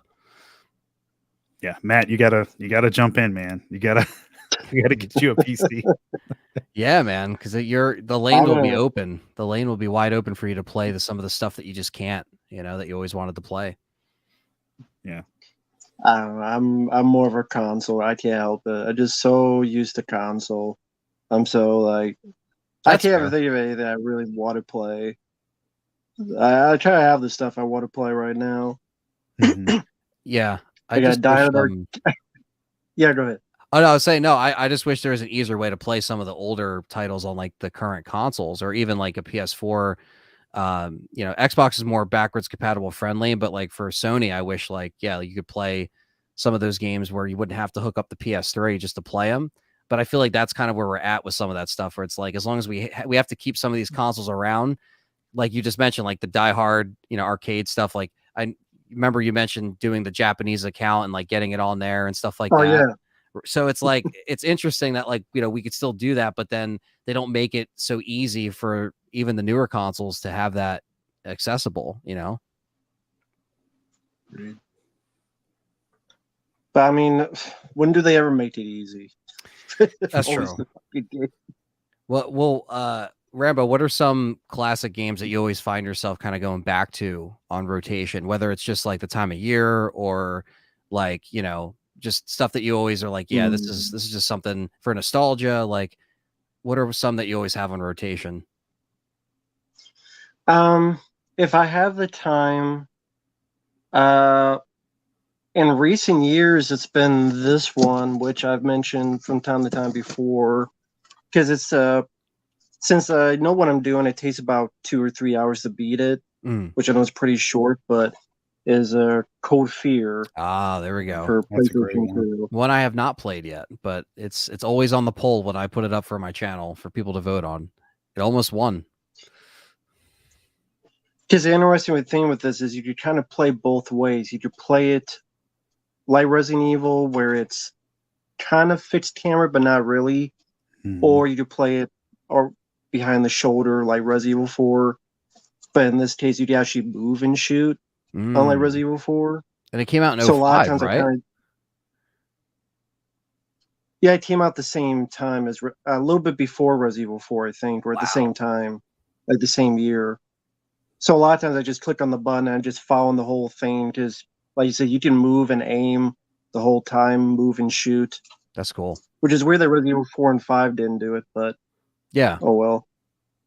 But yeah, always enjoyed it. So that's probably the one that I go back to a lot. Uh, Probably also, if I have time, Silent Hill 2, Hmm. because that's a fave of mine. Uh, Sally, just with the way time is, just hard to get back into any games on a rotation. Sure. Like, I bought this one because it looked so bad and hilarious. Uh, it's one where Mickey Rourke stars in it, and he's like cursing every 5 minutes. Oh, is it Rogue Warrior? Yeah, Is it I have that. yeah. Oh man. I'm like, this looks so hilariously bad. I still haven't played it yet, but I saw the clips and I went, this looks hilarious. There is Because Mickey a Rourke's like, there's a song that he sings at the end of that game. I'm not even kidding. And I it's buy the it. best thing ever. It's so good because it's like all the cursing just kind of like mesh it. It's so I was like, what am I playing? Like what I still have it. I still have it on my shelf right here, actually. It's just I haven't played it in years, but man, that's like it's so bad it's funny, but it's still a pretty bad game. But yeah, it's like you gotta check it out. You just have to see it to believe it.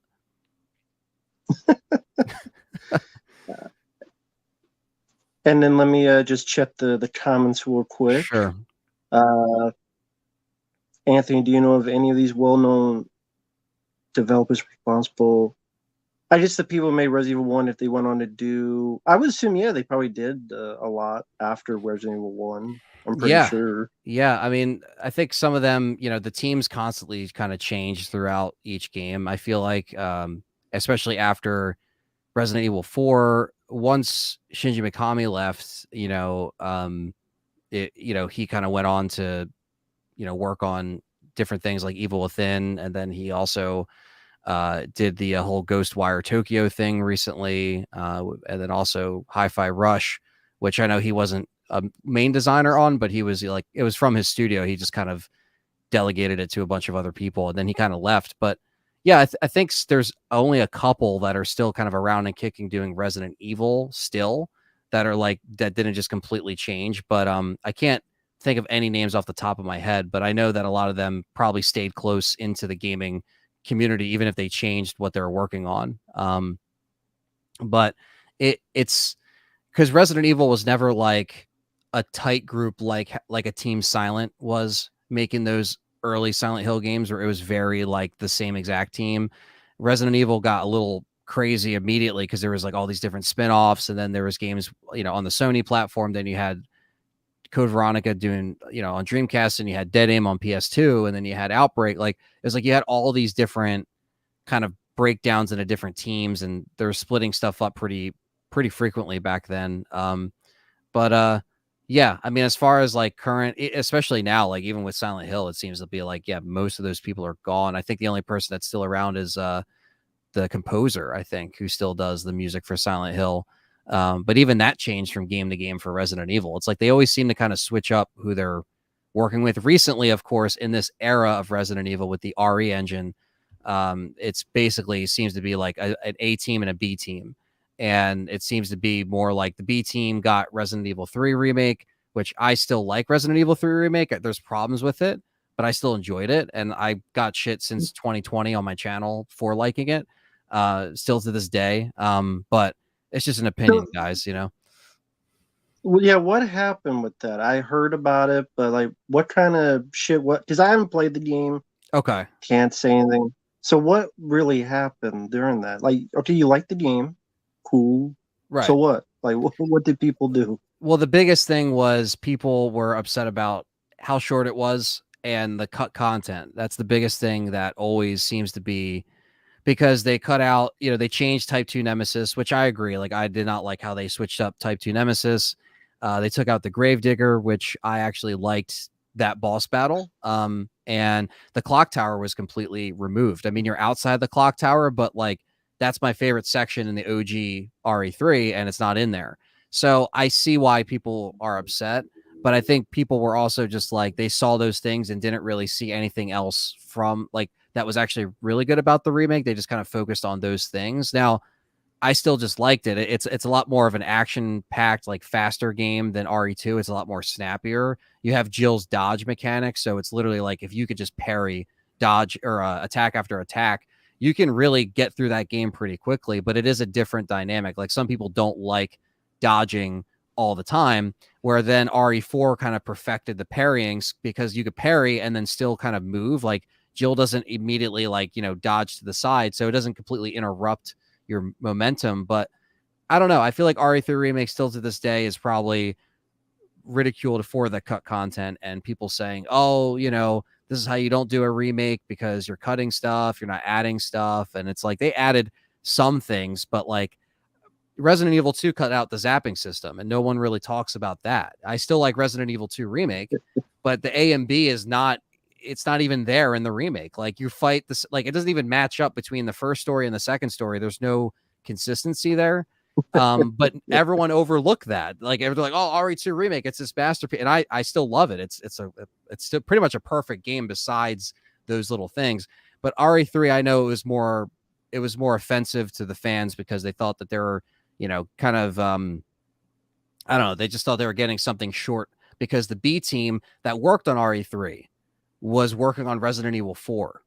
And then Capcom was like, no, let's switch this up. And then they changed teams throughout development cycle. That's document. Like we know this now. So they brought that team in to do 2, to do 4, and we got 4 the way we got 4. So I don't know what happened there in terms of like, if they're just like, listen, we got to make sure that this is the best that we can make it.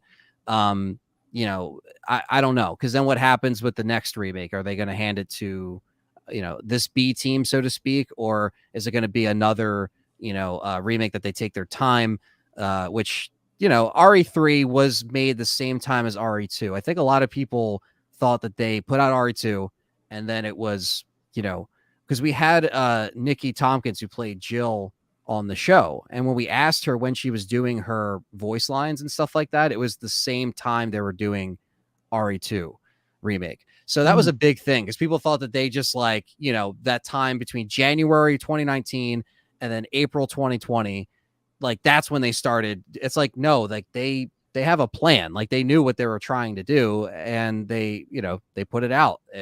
Just a year, over a year and a couple months away from the last one. So I think there was a lot of preconceived stuff, but I also understand why people were concerned for, RE4 to have cut content. And it did have a little bit, but most of it was intact. And the stuff that they added in there was actually a lot more paced better, in my opinion, especially on the back half of that game with the island and stuff like that. So there we go. But yeah, that's my long-winded answer about RE3.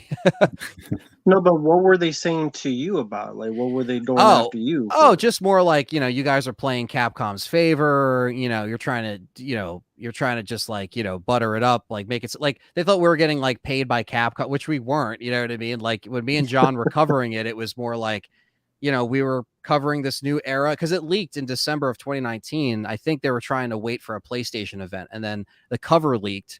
And ever since then, people were talking about it. But then once it came out, I think a lot of people just completely saw that, oh, you could beat it in 2 hours. You can beat it in an hour and a half. It's like, well, I could beat the OGs that quickly if I know what I'm doing, right? Or like around that same time. So it's like, I don't know. I feel like you could still have a lot of fun with RE3 if you liked RE2. But I think they were really just coming at, me and John at the time for covering that stuff and just like they thought the positive stuff that we were saying was just kind of like fake, and these are just not normal fans. These are people that come in and see a RE3 video of people liking it, wanting us to hate it, because again, like the negativity kind of clout, that gets views. And we weren't really doing that. We were just like, hey, we're just going to give us our honest take, or give you our honest take basically on our experience. And, most people like our chat, even if people that are always in my chat nowadays, like, that disagree with me, like they're respectful about it. It's like constructive criticism. It's not like they're hating on me for it. So thankfully it doesn't happen a lot nowadays, but I still get people that go on the old videos and are just like, or they find them and they're just like, these guys like RE3 remake, and it's like I kind of do. So I still do, but there's problems with it. But I just like, it's not a perfect game, but I still enjoyed it. So RE4 is a better remake than 3. Yes. Is it better than 2? Yes. I think they perfected it on this RE4 remake to where they got it down. Now they know where they're at with these remakes, and it's the best they've been, since they've come back in this new era. They kind of did the same thing with Callisto Protocol, right? Because you liked it, and they kind of did the same thing. Oh my God. Yeah. It was like, as soon as I didn't even click go live, and it's like, midnight, and I have the game installed and I'm going to be up all night. And I'm like, guys, like, fuck everything you've heard. We're just going to play this. and I'm going to judge it. I don't care about what you just read, on the forums online, because all these people were coming in the comments like, "Did you hear? Did you hear? This is bad." And I'm like, you know what I mean? Like, it's just got done downloading. You know what I mean? Let me figure this out. Like, the game's been out for an hour. Like, I know the reviews go out a little bit early. Like, usually the week of a game's release, they'll come out on a Wednesday or a Thursday, and people already start assuming. Callisto definitely could have launched in better shape in terms of performance, in terms of little things they've adjusted now. But I still really enjoyed Callisto Protocol. I mean, it wasn't the most extensive story I've ever seen, or like something where they really tried to make it intricate, but it was snappy. I like the combat. I wasn't expecting it to be Dead Space 4. I know a lot of people wanted it to be, but it wasn't. And I really enjoyed it. It's a shame what happened to the company and like Glenn leaving and all these things, and I still have to play the DLC, which on my channel, I think I'll still try to stream it. But I know that they wrote that DLC knowing that they were closing, like that they weren't going to make a sequel. So it's almost like they had this DLC plan, but then when your game doesn't sell, and then you immediately are like, well, now that we're not making a sequel, how do we end this DLC? And then I feel like they wrote that DLC to cater towards the bad reception. And that's kind of nuts if you think about it. So you're not a fan of the DLC. Well, I mean, you haven't played it, so I can't spoil it, but no. Okay. Do you think I'll hate it more if I play it? Like, or do you think I should give it a shot because I already invested time? I don't know how to answer it without spoiling it. Okay. That's fair. I know it's probably not. It's probably a flat ending if I had to guess. Well, it depends how much you like Josh Duhamel's character. Okay. Well, Mark, I told you.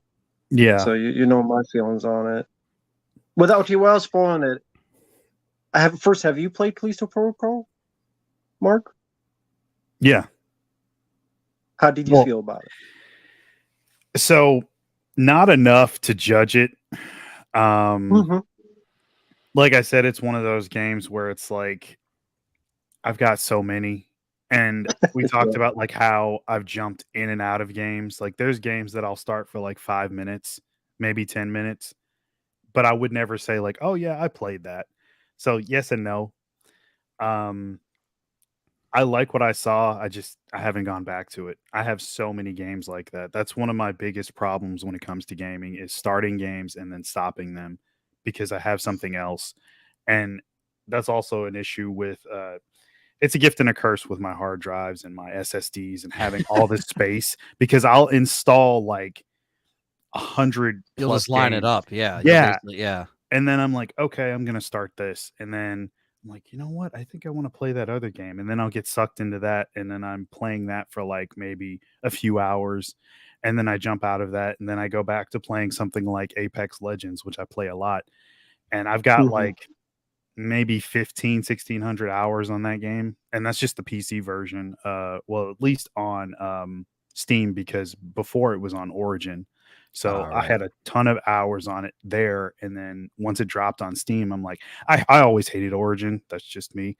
So when it came to Steam, like sometimes I just want to jump in a game and just play. I don't want to have a story that I have to commit to, or I have to do things this way or that way. I do like online shooters. I don't really play Call of Duty as much as I used to. That was like the game, that was the standard like multiplayer online shooter. But some of the other ones that I did like were like Max Payne. The third one had like an online. I like jumping in that. That's fun. Yeah. Max Payne 3 is awesome. Oh yeah. And the multiplayer worked pretty good, but there's like nobody on the server. I don't even know if it's still up anymore. But yeah, I like to jump in and shoot shit. And that's gotten me into trouble because I know that I need to be playing games like that. More story driven stuff. Yeah. Yes. And when I do have time, like I said, like that's part of why I haven't finished RoboCop as well. Like not only am I busy with other stuff, and then I'm like, oh, maybe I should make a video on this or that. And I want to watch a movie, or maybe I'm too tired. Life gets in the way, whatever it is. Sure. But like I said, I jump into those shooters, and Apex being the one that I play the most, like I've got way too many hours on that and not enough on other stuff that I should be playing that I've spent all this money on. And Apex is a free game. So that's like, what the hell am I doing? You know, I think to myself, like, man, I'm fucking up. Like I gotta get to these games, but I don't know. I don't know if you guys have that problem. I don't think you play online as much, Matt. What about you, Anthony? Yeah, I kind of have that problem with a lot of just trying to be like, all right, like, you know, especially when you collect or you're into, you know, games and movies and all this different forms of media, or it's like you want, you know, you want to watch certain things, or you have to, yeah, squeeze time in between certain things just to be like, all right, let's see if I can, you know, play this for 4 hours or five. Like you're trying to like, you know, not put so much on the back burner game wise. And so thankfully, like with new stuff, I try to like not buy a lot of the newest stuff unless it's like something I'm covering. So I don't Mhm. like run into a lot of like you know, but I still run into like Red Dead Redemption 2. I still have to beat that and I still want to beat it. But like it's just been years, and like that's one that's always been on my mind. I'm like, I gotta just fucking sit down and play this for X amount of Same. hours.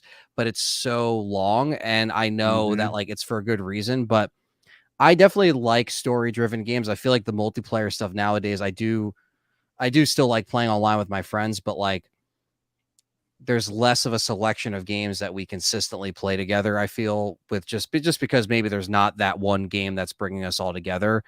Um, but yeah, I do find it hard to manage it for sure between making content, playing games on a stream, and then also Mhm. playing games like when I'm not in front of people, because sometimes it's nice to do that. It's nice to just like play a game and it's not for content.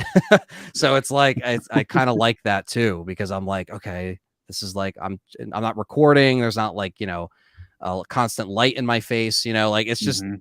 it's just chill. So I kind of try to separate that a little bit and try to have that time. But then there's also times where I'm just like, all right, I just would rather watch a movie. I'd rather not play anything if I've Yeah. been playing for 12 hours one day or something like that. So like um for multiplayer recently, the one thing I've been on since it came out is Texas Chainsaw.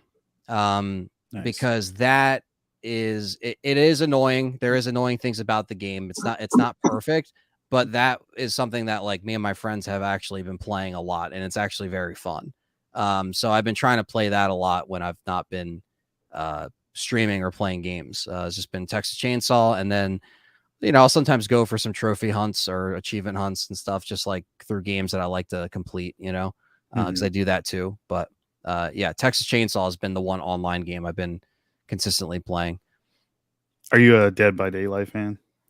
You know, I like Dead by Daylight. I never got into it as big as that community is. I never really got too sucked into it, but I did play it and I do like it. But what Mhm. I like about Texas Chainsaw is it's a little bit more scaled back and grounded a little bit, and it's not too overwhelming, at least for me, because there's so much to Dead by Daylight. It's a good game, but I just don't. I still have to learn more about it. You know, jumping into it as much as I, you know, have the couple times that I have where Texas Chainsaw, I feel like it's a little more straightforward. I mean, there is different layers to it, but yeah, I still Okay. like Dead by Daylight. And so I just yelled Manhunt Man, it's because a I great know game. Mark was telling me about Manhunt. I've never It's played it. a great Love it. game. Yeah, love it. It's fantastic.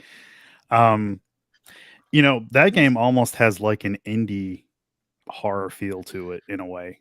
Um, and that kind of brings me to a question. Either of you guys, what's your favorite indie horror game?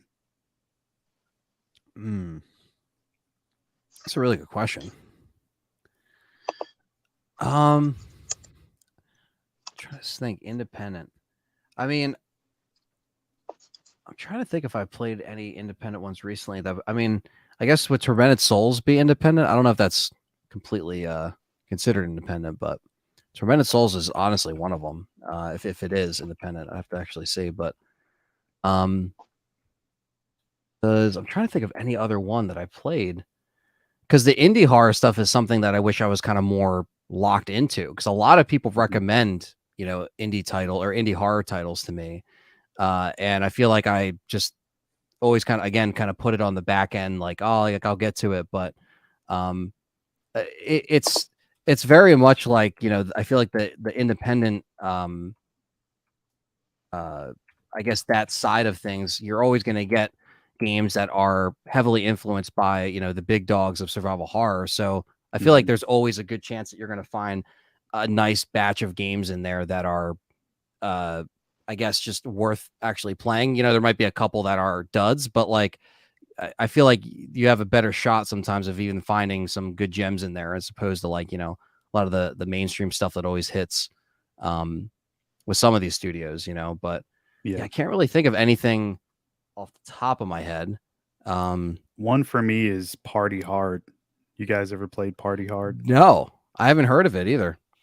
Yeah, it's so I mean it's a lot like Partying, of course. yeah. Party with what? It's a lot like With some white Manhunt in a way. substance? No. It's a lot like Manhunt in a way. So your job is you're a serial killer and you have to go to different parties and kill people without being caught. So Okay. yeah, so it's not so much stealth, but like it's a little bit of stealth. It is, Okay. but it isn't. Like, so you can kill people in front of other people, but I mean, you run the risk of getting caught, but you could possibly kill them before they, call the police or FBI shows up or whatever. So, for example, they have parties in different settings. So one might be a yacht party, one's a rooftop party. And so with different Hmm. environments comes different ways to kill people. Like you have your basic like butcher knife or whatever. You could use that, but that's the quickest way to off someone. And then like you hide the body, get rid of the evidence or whatever, and you just keep moving through the party to kill people. But trying to kill like I don't know 20, 30 NPCs without getting caught in one tight space is really hard to do. And so I what you know can something about you. me You love these serial killers. Manhunt this well, I one. You love love these slashers, serial so killers. I love It's all slasher movies, connected. so it's just the Well, next best thing for me. But yeah, so for example, like your the rooftop, fantasies. yeah, How do I live out my fantasy after work? I gotta get yeah, rid of this anger from all the and cocaine take it deals I've out, been being yeah. stolen from. So yeah, you could throw somebody down an air shaft. So there's the fan blade, so they get cut up by that. Or you could spike the punch bowl at the party and then poison like 4 or 5 people and kill them all at once. Or you could put a bomb in the vending machine and then it'll blow up and then maybe the blast radius might hit multiple people. Or there's one where like you can set like this golf cart loose. There's bear traps. There's so many Hmm. different ways to dispatch people, and it becomes, like I said, more of a challenge with the more people that you have in the party or the area.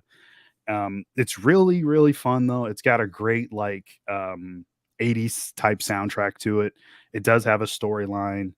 And they did do a sequel because the first one did surprisingly well. So, and it's got some DLC too, and they're not expensive games at all. But yeah, if you guys like that kind of thing, check it out. Chat as well. Check it out. Google it. Look at it, and don't let the look of it fool you. It's a lot more fun than what it looks like because I know some people aren't really into those types of games when it comes to animation or like it does remind you of like the 8-bit kind of thing. Okay. Yeah, it's not full on three-dimensional. um it's kind of 2D-esque in a way, but it's super fun though. I wasn't sold on it until a buddy of mine told me. He's like, dude, you have to play this.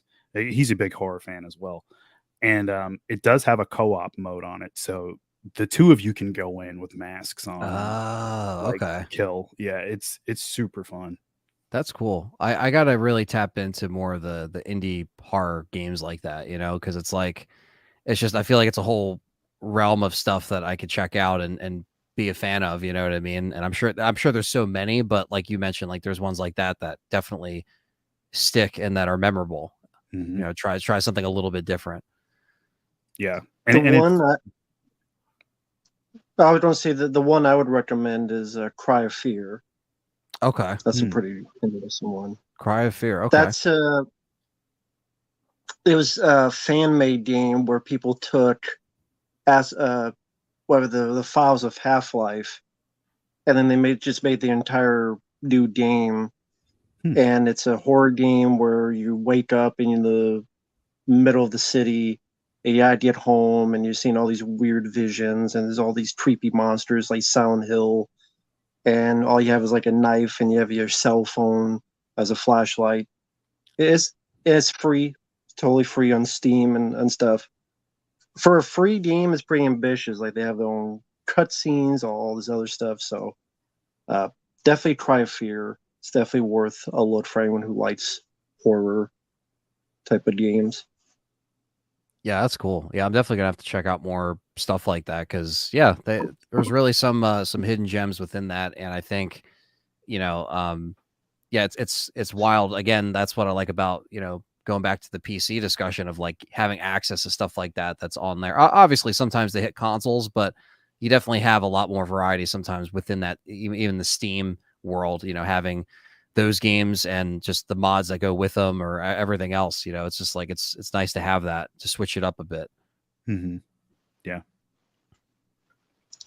Now, Gray, I don't know how long Anthony has. I wanted to ask him about his fan film that he's a part of that's coming out called The Keeper's Diary. Yes. Now, I don't know how much you're able to talk about, how much you're able to mention.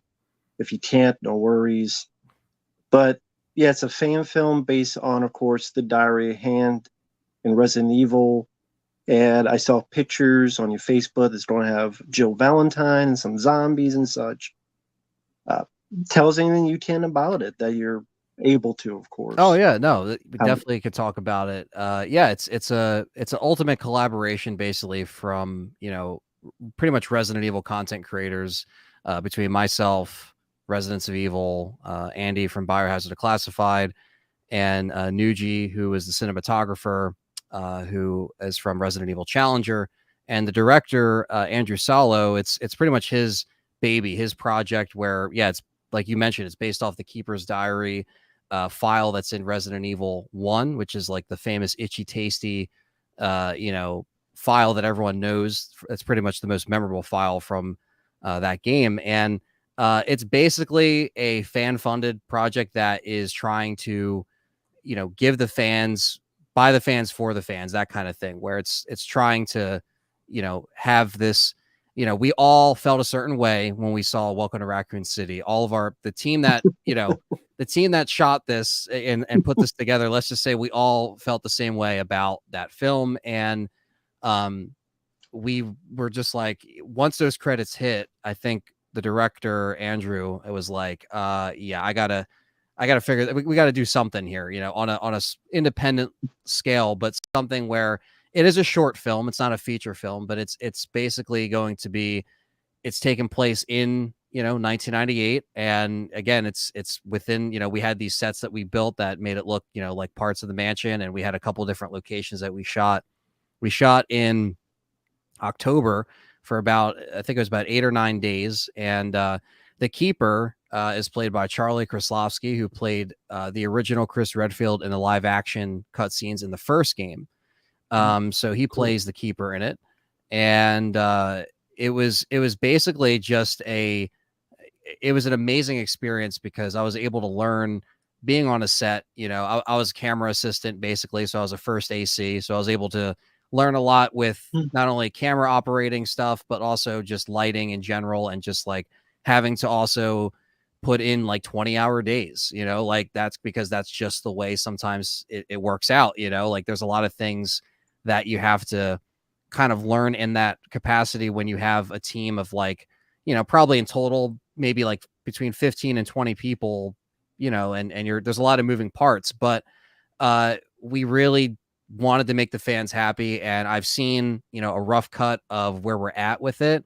And Andrew's doing the edit and stuff. And it's getting me excited. I really can't wait for you guys to see just the rest of, kind of what we're seeing. Cause it's a very short film, but it's about like probably 12 minutes, give or take, it's a short film, but I think that what they're trying to do is like, there is going to be a teaser trailer coming out in the next, I think, week or so, very small teaser, but I think they're trying to show little bits without giving away too much, because it is, we want to savor some of those nice shots and things like that. But man, it was a hell of a time. And I really think that fans will be proud of this, because we're trying to, it's a fan film. We're not making any money off of it, obviously, because even Capcom, before, when the fan funding went up, and we had it, Capcom did reach out to our producer to be like, what are you doing here, that kind of thing.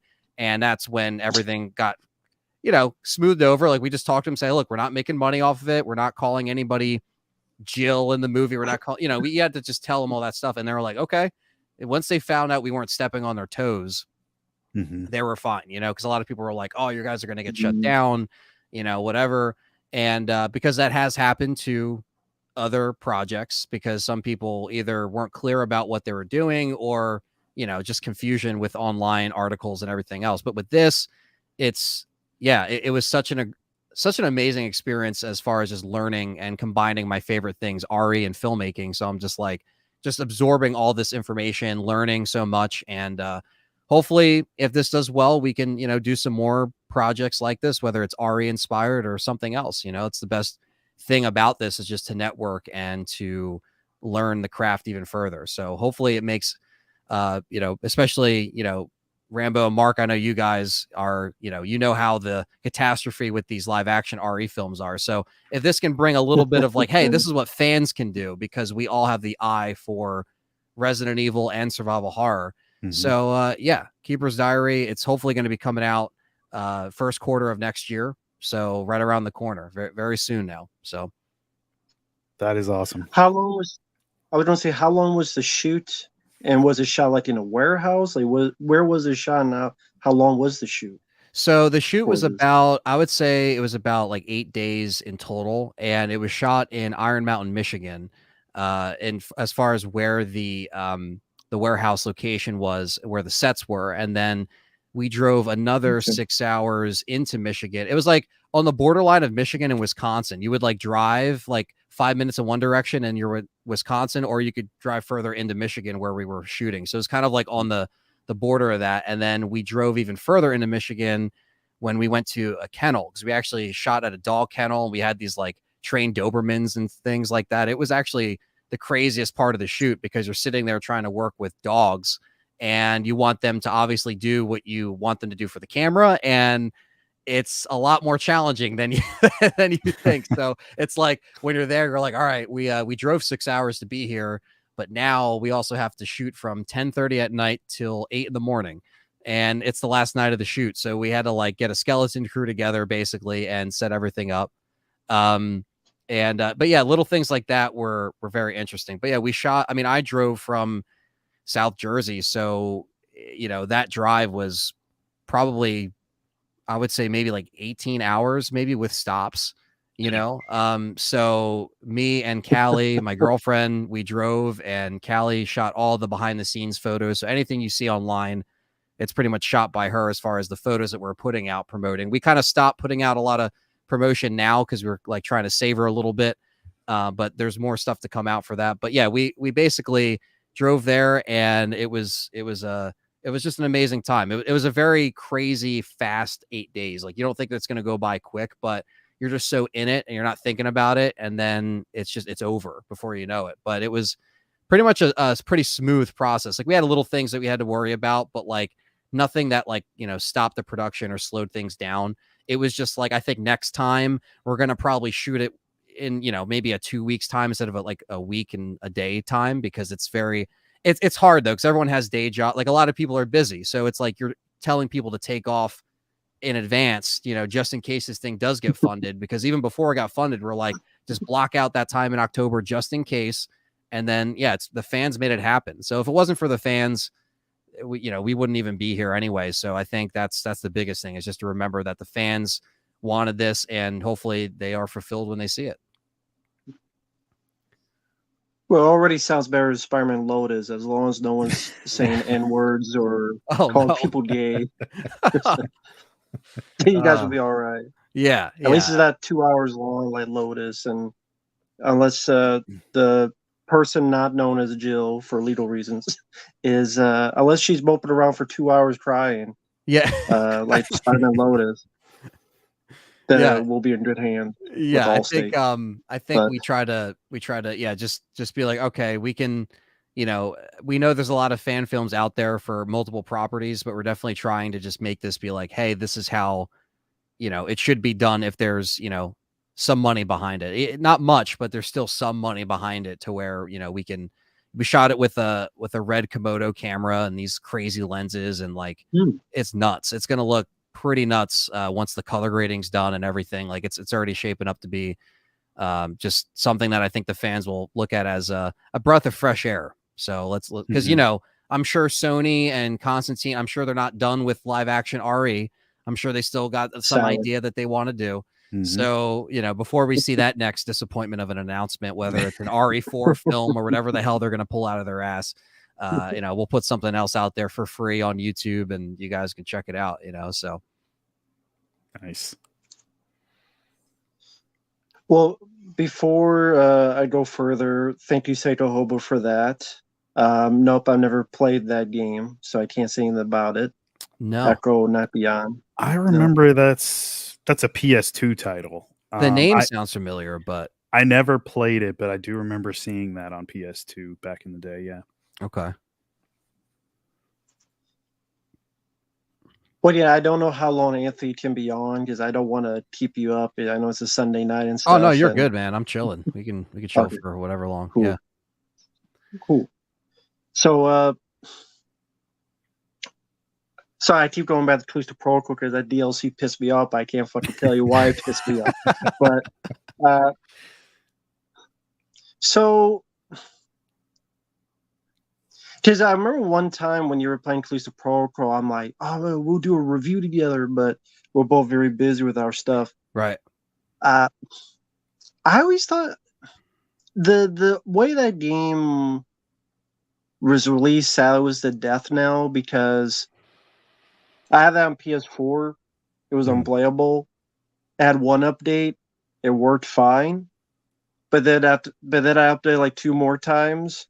And then like every time I play, I like go through the floor. So I haven't played it much after. Wow. Now, that's bad. Now when there's it breaks, like like if it's fixed and then it's broken, then it's fixed, and you're just like, well, I have to download the damn update because they force it on you. You can't start the game. Yeah. So now there's another update. I'm like, what? Am I personally going to fall through the floor this time? So maybe one day I'll get a $500 PS5 to play the game. Maybe. But when you see a game like that that's trying to be a startup, obviously it was going to potentially be a franchise. Obviously it bombed. The startup didn't help. No. How do you feel about when you have these horror games that you do see there's a lot of potential? Again, for what I saw, I liked it. What I played, I liked it. Fuck the DLC. I'll say it for the last time. Kiss my ass. Make the whole fucking game pointless. Is there a certain sense of loss where the what ifs of, I'm sure not just that, but for other games in the past, like games that you played that never got a franchise, not just horror, but otherwise, that like you wish would have gotten a franchise, you wish you could have seen more, either because of bad timing or because there was like 1 or 2 things that people didn't like that just the majority didn't fixate on a positive matter. Were there other games and other ones that you wish would have gone further? You wish the what if of what could have been on those type of potential franchises that could have been on a game, or whether back in the day or nowadays, that you see, man, this could have had a bright future if things had panned out differently? It's a good question. I think there's a few different ones I could think of. Some different genres, but I think even one that comes to mind that I always wish they kind of made more of, and I think it kind of got lost in the shuffle of the early 2000s survival horror stuff. There's a game called Extermination on PS2. I've heard of that. And it's very much like The Thing meets, Resident Evil. It's a very, I forget who put it out, but that's one that I always thought, I was like, man, this has a potential to like actually have, some kind of sequel or some kind of like, follow up. But it kind of just came out and it didn't really, I think it came out in 2001, but it was one of the, I think it was one of the blue back PS2 games. I think before they changed it.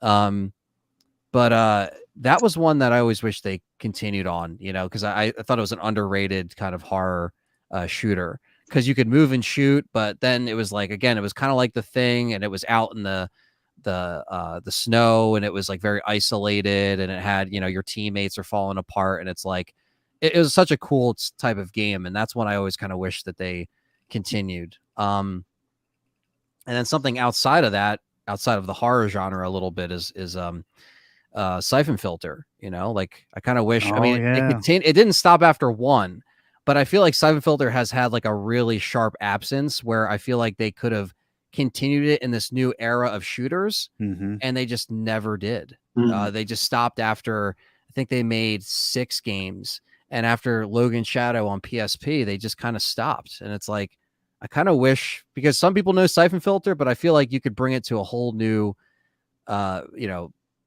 realm of fans. I guess it's not really so much a game that only had one shot and then didn't really, because it was successful, but that's one that I wish kind of got another fair chance, or maybe because Sony owns it. They just don't. It's like SOCOM. Like, Sony owns it, but they Mm. just don't do anything with it. It's like, come on, guys. Like, yeah, you put them up on the PlayStation Store. That's cool, but like, I want to see something new. Mm-hmm. I'm trying to think of something Because you know else. my answer. This is Oh my yeah. answer. Oh yeah, That's yeah. another one that fans always talk about, is like, that one just never got the fair. And interesting, because it's like Cold Fear and RE4 is kind of like Metal Gear and Siphon Filter, where it's like Siphon Filter like always gets said, oh, it's just copying Metal Gear, but it was made the same time. Like, it was made during the same development cycle, and it just happened to be very similar. Like, I doubt they like, looked over their shoulder, when they visited the office, and was like, we're going to take that idea. Like, I doubt that happened.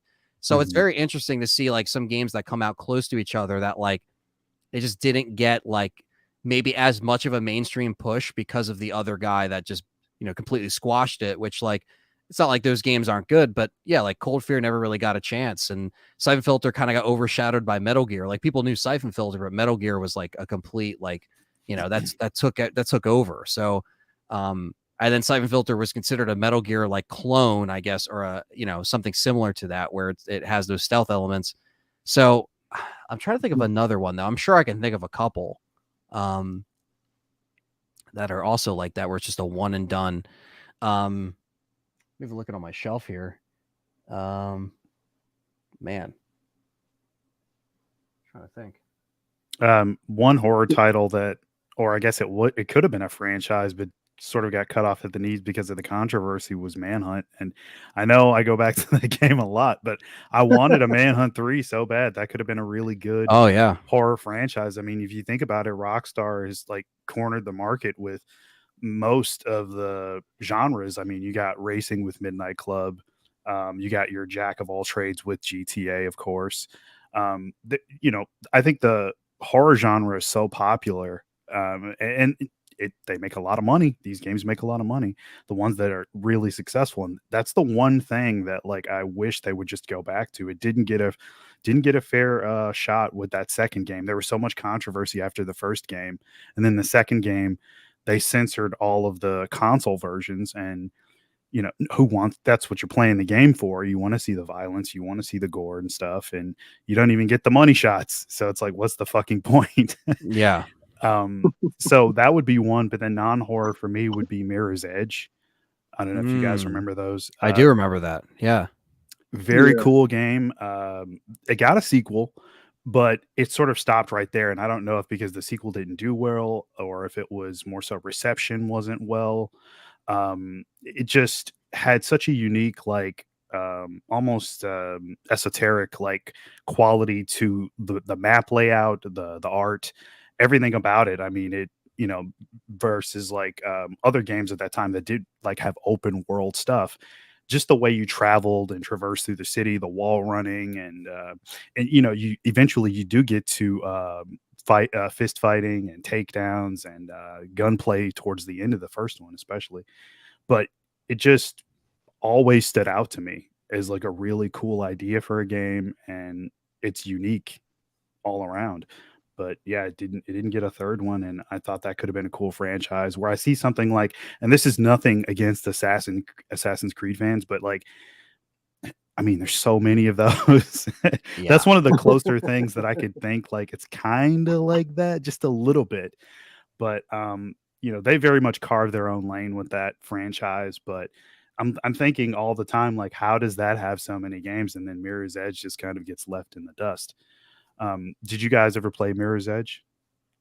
I played the demo I've back heard, in the day. Yeah, that's what I played, and then I watched my friend play it. It was very cool to see. I never like fully. I think I have it on PC because I got it Mhm. through one of those like humble bundles back then. But Mhm.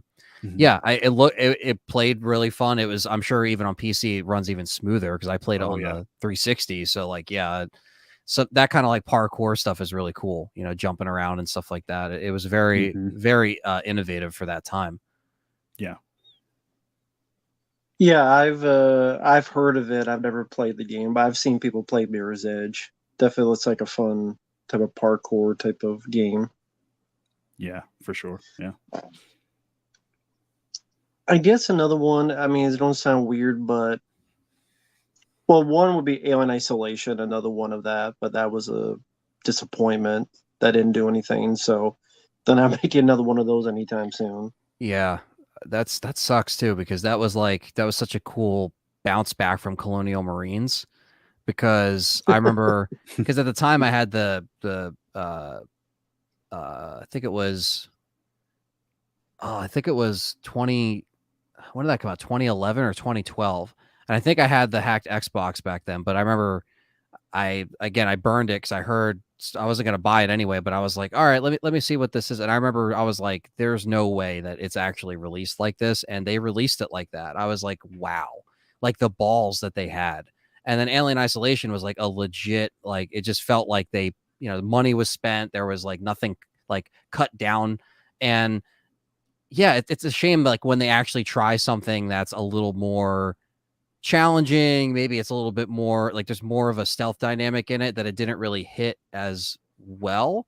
But that's when like first person horror was really like picking up. Like you had people on YouTube covering, Slender Man and Amnesia. Like that was a different era in horror games when people were figuring out, oh, well, because this guy played it on YouTube, like I gotta check it out. And like I feel like Alien Isolation should have got that push and it just didn't, you know.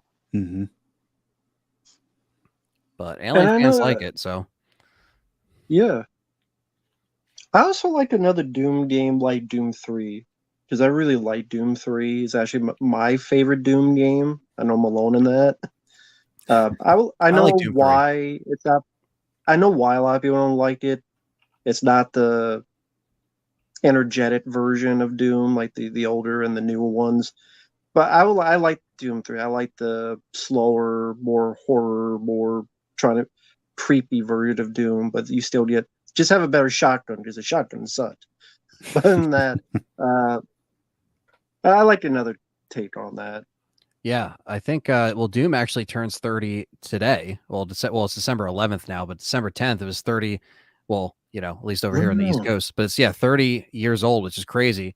And um it's crazy to see like that different dynamic Hmm. between the earlier games and now, like, with the more faster pace, like with Doom 2016 and Doom Eternal, because you do see different pockets of fans where like some people like the more slowed down approach or how Doom 3 was. I love Doom 3. I still have my Xbox copy, and that had a fun online too. That has some really fun. Some I think there was like deathmatch on there. There's like a couple different modes on there that was fun. Yeah. Yeah. Did you like the one where you have to switch the flashlight, or do you like the one where it's you can have both the gun and the flashlight at the same time? Just like the original Doom, you had to like have the flashlight up, then put it down. Some people like that. Some people like no, just let me turn on whenever I want to, Yeah, I kind and of I like have the to. same time. Yeah, but I mean, like, I Yeah. still like, I don't really have too much of a. I mean, I think if anything with like the older Dooms, I feel like that, like I don't know, some of the things that they changed with the new ones, I understand like why they did it, but I also think it kind of lost some of its like not identity, but it tried something new, and I think it worked for some people because like I still like Doom 2016, but like I just wish Mhm. that it kind of followed up what they did with Doom 3 a little bit more, like continue that in that direction instead of like let's just kind of scrap most of what we had and let's just like start over. because that's what I feel like the reboot was, or whatever you want to call it, or Doom Mhm. 4, which is really what it was. But Hey, Psycho Hobo, thank you. What's sad is I bought those two games like a year. Well, actually, I got them for Christmas a year ago. I still haven't played them because I haven't had any time. They're right over there. But I've heard only good things about Doom and Doom Eternal. I Yeah, haven't played them yet. I love 2016, man. yeah, It Doom was 2016 is amazing. Yeah. such a fun game, and it kept a lot of the simplicity from the earlier titles. Doom Eternal is a whole nother beast. I love the maps and stuff, like, but it did throw me off a bit with all the new abilities you have with like freezing Hmm. enemies and slow motion and some of the grappling too was not what I was expecting. But I do enjoy that one. I'm actually still in the middle of Doom Eternal. I did beat 2016. Um, and actually, that's one of the few titles because I got it on PC and they were doing everything online. You go to the store and like you buy a case, but it's like a code for the online download, and I'm like, what the hell is this? But I remember getting that one, and it came with a steel book, and a statue of one of the demons, and it's really really sweet because like you have he's on like a fan, and it's like a grate over the fan, and there's a light that comes up, so the light shines up and hits like the demon from underneath, and then the fan is blowing air, so it creates like a flickering effect. Oh, that's cool. It's so cool. I actually still have it in the box in the other room, and I need to put it up one of these days. I just haven't found a good enough spot for it because I got so much other shit. But yeah, I got that super cheap on Amazon, and I couldn't believe how cheap it was for like a piece that's that cool. Like it's such a quality build, and yeah, those two games, sweet man. I'm looking forward to the next Doom. Yeah, me too. I definitely I like 2016 over Eternal a little bit, but I still, even though I really like the style of where Doom 3 was heading, and I did really enjoy that, I still think that like for the more like faster pace, like the rush you get from playing Doom 2016 or even Doom Eternal, where the way how everything's laid out, like it is pretty addicting. And Yeah. that's what makes it fun, is like I just kept, I was like, oh man, I got to fire that up. I got to play the next. Like I kept feeling like I just wanted to see what was next and what was around, Hmm. upgrading and everything. It was definitely a cool attempt at them to try to kind of like, okay, this is what we've done in the past, but let's really try to like, give it like a soft reboot in a way. Cause I guess that's what 2016 is kind of like, it's like Yeah. honoring what was before, but also just like, we're going to make this turn and like focus on this style of gameplay. Hmm. It's funny. I just saw the comment. Someone was asking me, "You think we'll ever get a good Silent Hill movie?" About as likely as getting a good Resident Evil movie.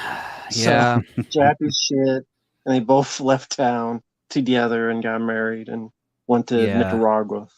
Uh, I, it's no yeah. I don't think with after capital Silent No. Hill Revelations, I don't think we need anything else.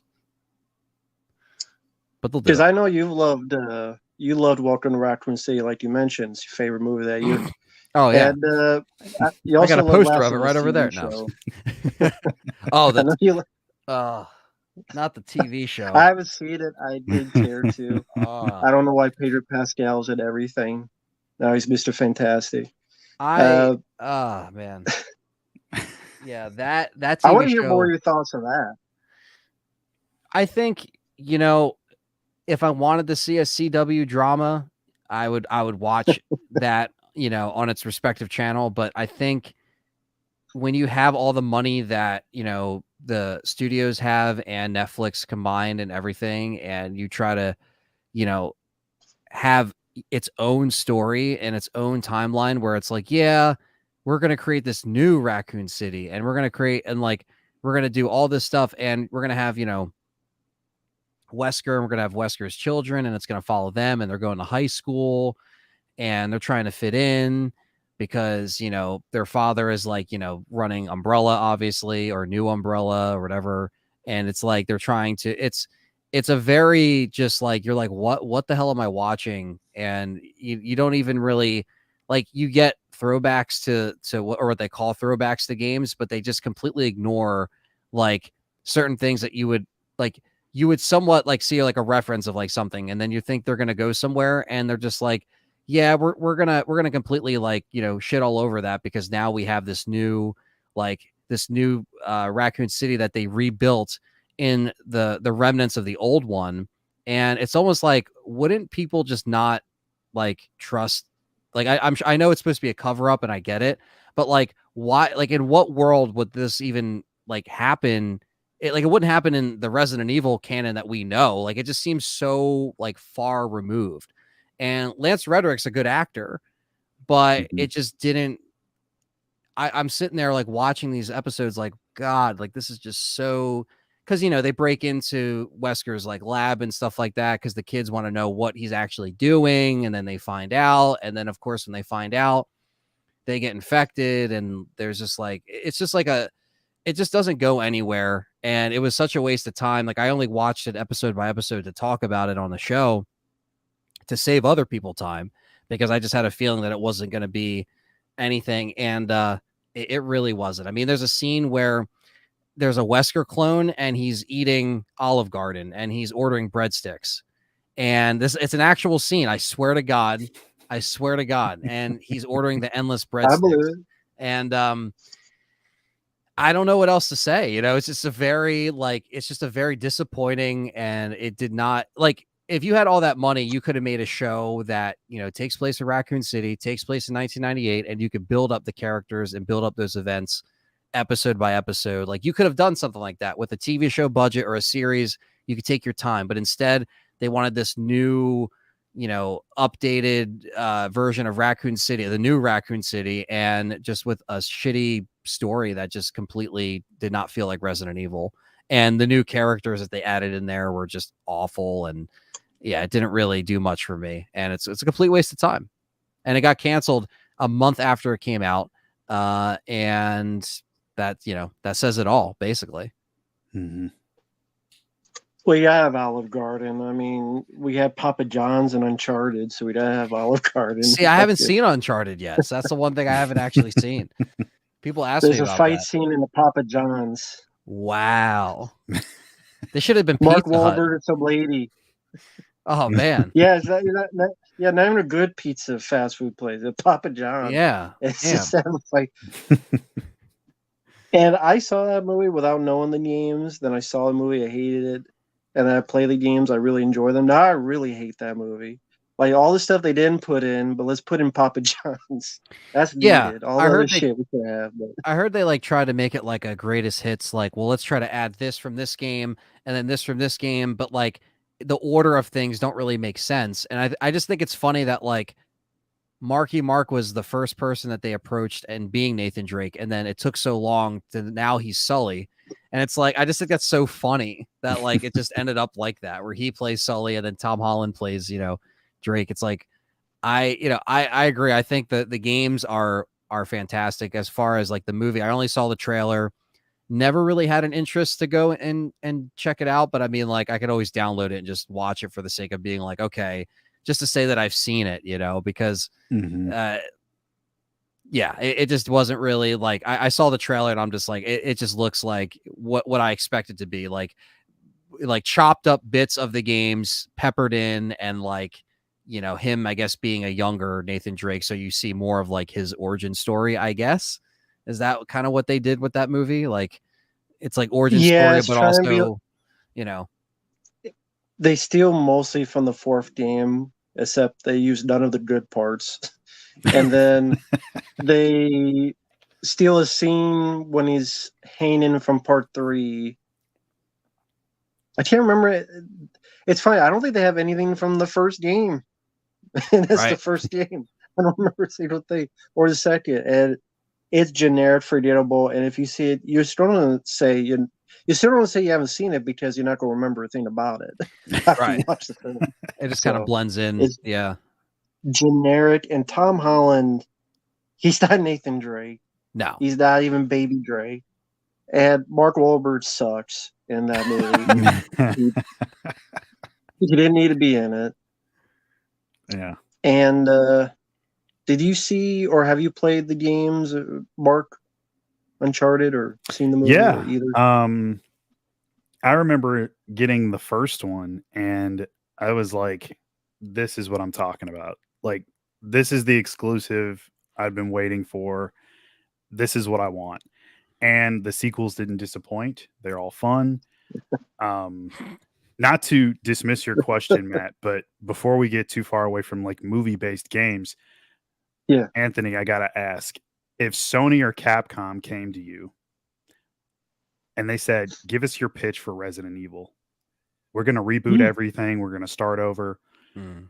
We are going to go with your pitch, with all of your ideas. What would you pitch them for? Like not even necessarily a franchise, but just for one movie. If you had one shot, what would you pitch them? Man, that is a good question. It's kind of a loaded question in a way, but Right. Well, I mean, and it might sound more of like a generic or expected answer, but I would say we got to take all this outside noise, mute it, and just make something that's more contained and isolated. And we really have to take it back to just the Spencer Mansion. And that's it. You know, do a Resident Evil 1 movie where it's just in the mansion, but we include things that people want to see. Hunters, you know, the Cerberus, obviously, the Chimeras, and obviously the Tyrant. But like, don't try to make it mixed in with the Raccoon City like ending. Like, let's not try to end Raccoon City. I would show a little bit before the mansion incident, maybe show like a little bit into some of the attacks that happened in the outskirts of Raccoon City, and just go right into, you know, Alpha and Bravo team getting set up, getting ready to go out. Like, it's, and the thing is too, it's like, you know, because George A. Romero's script had everything isolated in a sense where it was mostly in the mansion, but he changed a lot of stuff with the characters. So even his wasn't completely how I would like it anyway.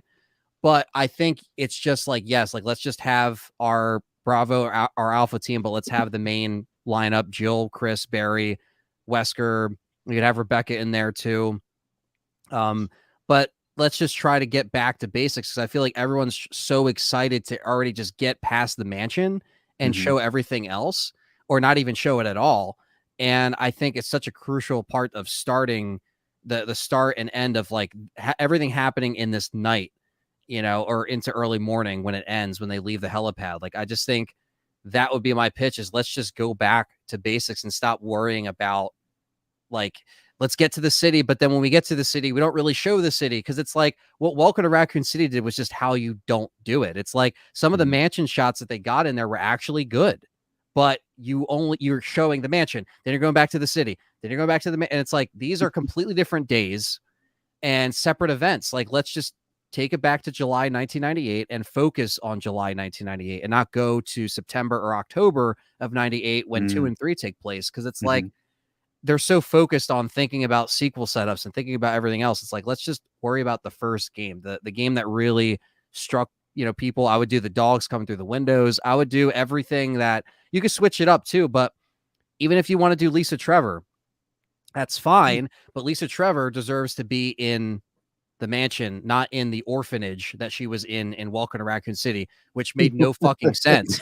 You know what I mean? Like, she was experimented on, her and her family, and that's why she's there in the mansion. So it's like, you should have her in the mansion. So you can add the remake bits in there of Resident Evil remake rather, but just keep it simple, and don't try to just think about all this other kind of studio suggested crap that we just don't really care about. Like, oh, we got to have a flying cow, and we got to have just stupid. Like, why does Birkin know Chris Redfield? Like, it didn't make sense. It just didn't make any sense at all. It just, and like, why is Jill and Wesker having this romance that like they're kind of like hitting on each other?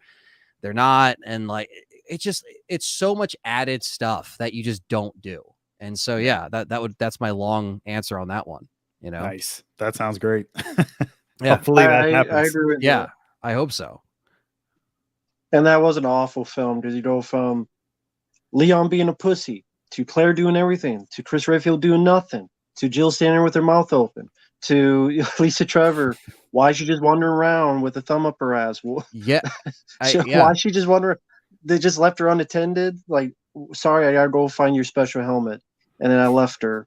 She just wandered around. I don't know. Is she working Does she have a part-time job? Like, why don't you just look around, wander around? Like, no one thinks about her, sees about her, tries to stop her. Why was she wandering around in that movie? Where did she come from? Where did she go? Cotton Eye Joe. Where was it? Like, how was she there? She was in the orphanage. She just wandered around, and then what? You just let her go because I'm bored. Was she just That's the thing. Like explain any of that? I feel like the orphanage was just there because it was in the remake, or the second remake, but it just, I don't see why they had to connect her to Claire from when she was like younger. Like I get, I know that like, yes, Claire and Chris lost their parents, like that's like known, but it's also like I just don't know why we had to add her in there when like there was nothing else from remake, especially, that was also included in that movie. And she wasn't even in the right spot. And then she kills a liquor, and then she just goes away. Like there isn't like any, like she helps Claire, so I guess that comes full circle, but it's like there's nothing here. Like you had, like no one knows who this is, like just watching the movie, because you also didn't explain it. Like you didn't have any build up, and she's in the Guess wrong spot. She's not supposed to be in she the orphanage. I guess she teleported away at the end. You never Yeah, see her again. it just didn't really I don't know. And then you have naked Wesker on the floor at the end, and like it's trying to set up the Ada. sequel. Yeah, and Ada. Ada. Yep. And that was, now I guess whatever sequel this isn't going to be continuing from that. But I mean, they just did not get it right. Like I saw that in theaters, and I was like, this is worse than Final Chapter. Final Chapter, I still got some giggles in the theater because it was bad, like really bad. But this was more just like appalling. Like, wow, what are they doing to, like, I don't know. I just definitely my least favorite, right next to the Netflix series, I would say. I mean, the Netflix series is pretty offensive too, but I would say this is more offensive because it's messing with 1 and 2, and it also ignores 3 entirely because they rushed the fucking destruction of Raccoon City. Some of the sets looked cool. I know that was coming out when they were shooting. People were taking pictures and uploading them online and saying, "Oh, they're shooting it in my part of the city or whatever." And this is what the sets look like. And everyone was like, "Oh, that looks cool. That's accurate." Blah blah blah. But sets are one thing, but like you have to bring the sauce with the actual writing and the story. And I just feel like there was too much for an hour and a half or an hour 40 minutes for 2 games to be completely rushed through. It's just not the way to do it. Which movie is your favorite in the franchise if you had to pick one? I'm assuming it'd probably be the first one. And if it is, or if it isn't, I has think your his is the favorite second one. changed over the I think years? his is the second. Yeah, so Apocalypse is probably my favorite. But I would say Apocalypse and the first one, I would say, would be my order. And then Extinction probably right after that, because after that it kind of got a little more wacky and I was kind of checked out. At that point I was like, man, this is like, if this ain't gonna turn around, because Extinction was so much like, all right, let's take the whole Day of the Dead thing and Bub the Zombie, let's try that, and then they brought in the Tyrant, which is like like Apocalypse was interesting because the Nemesis suit still looks cool to this day. But it's Alice's film. Alice shits all over Jill because it's all about Alice. It's the Mila Jovovich show. So like, and even like, like Jill, like, she's like, who the fuck are you? She comes through the window and she shoots the blood, and the blood's on Jill's like boots. Like, it's like she always disrespects Jill in that movie when it's supposed to be Jill's escape story in reality, because it's off RE3. So all the RE3 stuff is cool. I'm happy we got Jill in the miniskirt because Sienna looks awesome still in that. I also like the fact that we had, practical Nemesis was cool. Nemesis being Matt, did not care for that. Clueless Matt. Yeah, we didn't really need I know they needed the connection for Alice to feel. It's not my fault. They paid me a lot of money. Yeah. It's not my fault. Yeah. But yeah, Apocalypse was Paul needed Poontang. Yeah. Paul Wildstein Anderson needed Poontang pie. Set and ready. Otherwise, he's not going to get any that night. Right. Mr. Paul Wildstein Anderson. Yeah. He doesn't like, he needs it. That's why I think the movie is at its best before Alice shows up. Like when you see the police the police office get overran, and then you see like the streets, like all that is actually really well done, and it does have that, you know, that very blue kind of tint to it, like the early 2000s films have. Like it's just the way it looks. It's like it takes you back to that time. Like I remember seeing that in a theater, and I was like, holy shit, this is like Jill on the big screen. This is a big deal. And then, you know, like it kind of just falls apart towards the end in terms of like, all right, now because the villain is like like you don't care about the villain, the dude who just gets thrown off the helicopter at the end, and like, you know, but I think that would be the first one actually, because we rewatched it. We finished Keeper's Diary, and the one night we had when we were back, like we're like, all right, let's just watch the first, let's just put it on. And we're like, look, the laser scene still holds up. I mean, it's still effective, I think. Mhm. It's, you know, it obviously made a lasting impact to where it ended up in Resident Evil 4. You know, people remember that scene, and like some of the stuff in the Hive Underground looks pretty cool. It's just like the Mhm. extra characters I don't really care about. And I never really cared about Alice. So like when they started to have all these unknowns, I was like, that's the weakest part about the first film. But like the liquor is cool.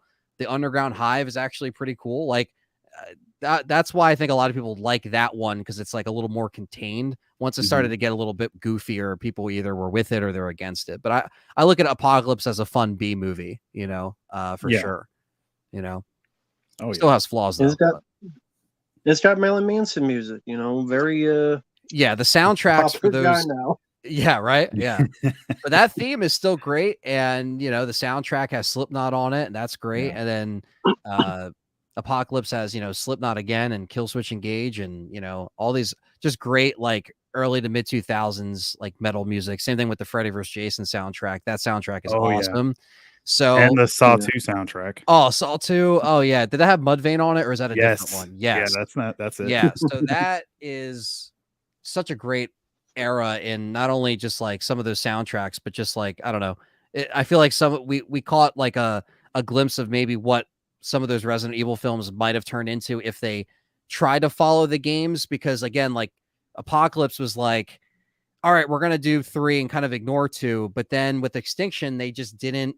Like a lot of people thought they were gonna do, you know, either like Code Veronica. I remember people were talking back then of like, are they gonna do like what are they gonna do next? And then it's like, oh, it's like it's in the desert and the whole world is a desert. But in the next film, it doesn't look like a desert.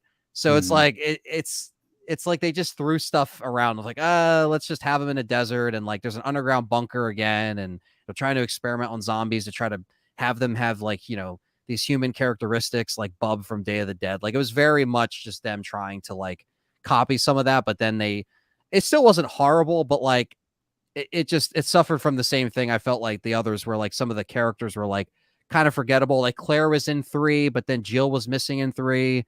And then she just comes out of nowhere in Afterlife again. And I know it's because the Mhm. actress was pregnant in real life, so she didn't come back. But it was like, I don't know. It's a very it's like once Paul Anderson's directed 3 or directed Extinction, but he didn't direct 2 because he was doing Alien vs. Predator. So I feel like once he came back into the directing seat is when things got worse a Yeah. little bit, even though he was still writing it. But, you Mhm. know, I just think it's just like a lot of his movies were just him coming up with like, he just sees some stuff from the game and he's like, oh, that's cool. Yeah. Or he watches someone playing and he's like, oh, yeah, let's take that. Like, let's just add the Magini Parasite and Resident Evil Afterlife, even though it has nothing to do with that game, you know? Little Yeah. things like that just piss me off more and more with each sequel of that franchise. Yeah, especially like that ending of Afterlife, all the Matrix 3D stuff. Mm-hmm.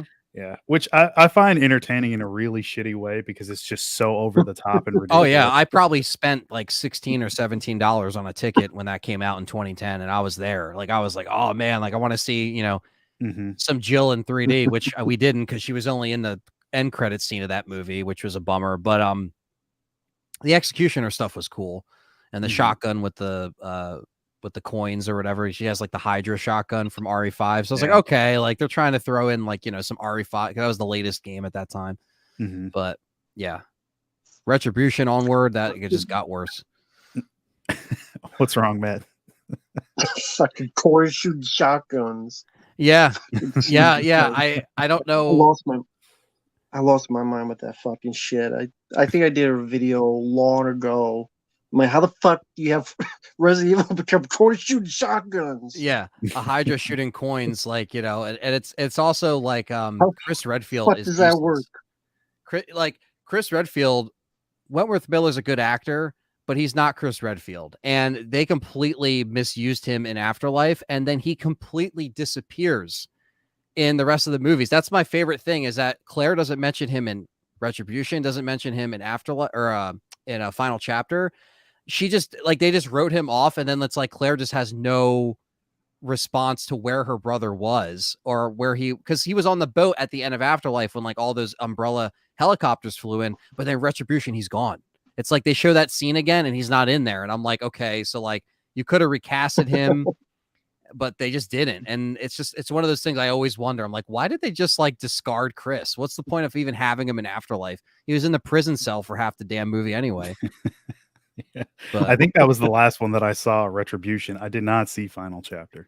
oh my god, it's so bad. I mean, it was laughably bad in the theater, but Yeah, man, that's what I've heard. yeah, it is. Again, I thought they couldn't do worse, but Welcome to Raccoon City is worse than that film, Jeez. 100%.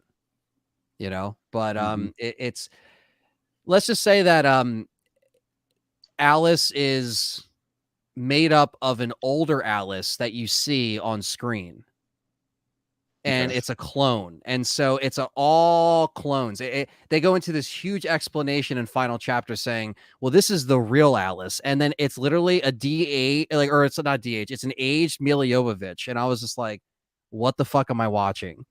And Wesker gets stopped by a door. He literally gets stopped by the door. Like, he says, like, oh, Wesker, like, you're no longer needed, you're no longer with Umbrella, you're fired. And he's like, what? And the door just falls on him, and he's just like stuck. He's like, help me. And I'm like, this is Wesker? He's getting stuck by a fucking door? Like, what the fuck? So yeah, that was like that. I thought we couldn't get any lower than that, but we did. Somehow we did. Wasn't Whew. wasn't that the one where we find out the Red Queen from the first movie was also Mila Jovovich? Yes. So yeah, that was like, it was from, Mm. yeah, it The was like all hologram. connected. Yeah. So they went back and did that shit where, like, you know, that they didn't think about that in 2001, 2002, but you know they're going back and definitely adding their, you know, their thing. And I know they kind of did that before with the clone swapping, because at the end of Apocalypse she gets stabbed by the thing and she dies, and then it's like they transport her to a different body. So like I get that aspect of it, but it's like, how much clones do we need? Like, my head hurt by the end of Final Chapter. I'm like, I don't even know if they know what's going on, and they don't. They definitely are just like, fuck, we got to keep this going. This is making like millions at the box, almost like $1 billion collectively. Mhm. Tell you, it's Paul Wallston Anderson's fantasy. I need 1,000 Mila Jovoviches. I need 1,000 Mila That's it. JJs. I need 1,000 of them. No more. I mean, no less than that. Yeah. Every Oded Fair is a Mila Jovovich clone, but turned to a guy. That'll be the next one if they made one. It just Right. all this. It'll be 1,000 Mila Jovovich zombies versus 1,000 Mila Jovovich clones. Yeah. And Nemesis will be played by Mila Jovovich. That'll be the next one. I think it was in Retribution.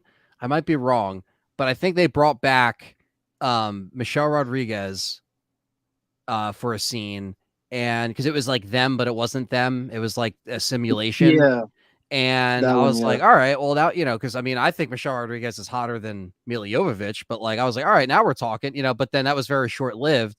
And then, you know, I don't know. I think with how much money those movies made, I think that's why they're just not getting it out of their head of like, well, we have to go, you know, because Monster Hunter, that did shit. But that was also because it was released when like theaters weren't really open, but they were, and like it was limited.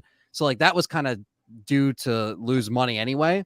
Mhm. But even I saw that in the theater and I was just like, this is like, and I didn't know much about Monster Hunter at the time. Now I'm a little bit more familiar with Monster Hunter. But even then I was like, this isn't really like, I'm sure this is for some fans, they think this is cool, but like it just didn't really do it for me. Again, Mila Jovovich being the star, and like it just, I don't know, it just seemed just like a quick cash grab that didn't make money because it was made before everything shut down. So they thought they were going to make a profit off of it, and then ended up losing their ass.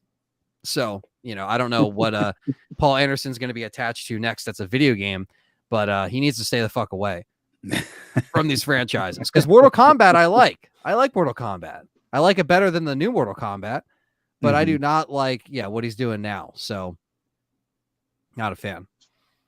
Yeah.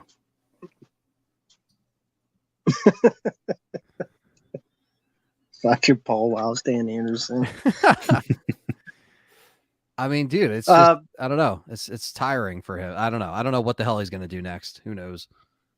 Yeah, I'll agree on that with Mortal Kombat. I love the first one, the film from '95. Really fun movie. I know the younger generation, they seem to prefer the newer movie, but I'm like, there's too many problems with it for me. I like some of the fight scenes, the stuff with Scorpion. I mean, if you're a Sub-Zero fan, like that's your movie for sure. I mean, he gets all the best stuff in it. Oh yeah. But there's too many little things that bother me. I'm big into Mortal Kombat. I love the mythology. I love all the games. The only one I don't have is the most recent one, MK1. I didn't get that one yet. But yeah,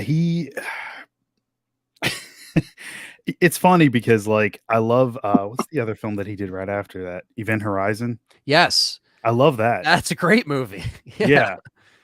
Really fun, but it's like he sort of peaked at that point, in my opinion. Everything else after, I'm just like, what the hell happened? I don't know where things went wrong. Of course, he got sucked into the Resident Evil stuff, but I wish he had done something else that was more like the first two films. But I mean, he hit his peak, and we'll never get that again.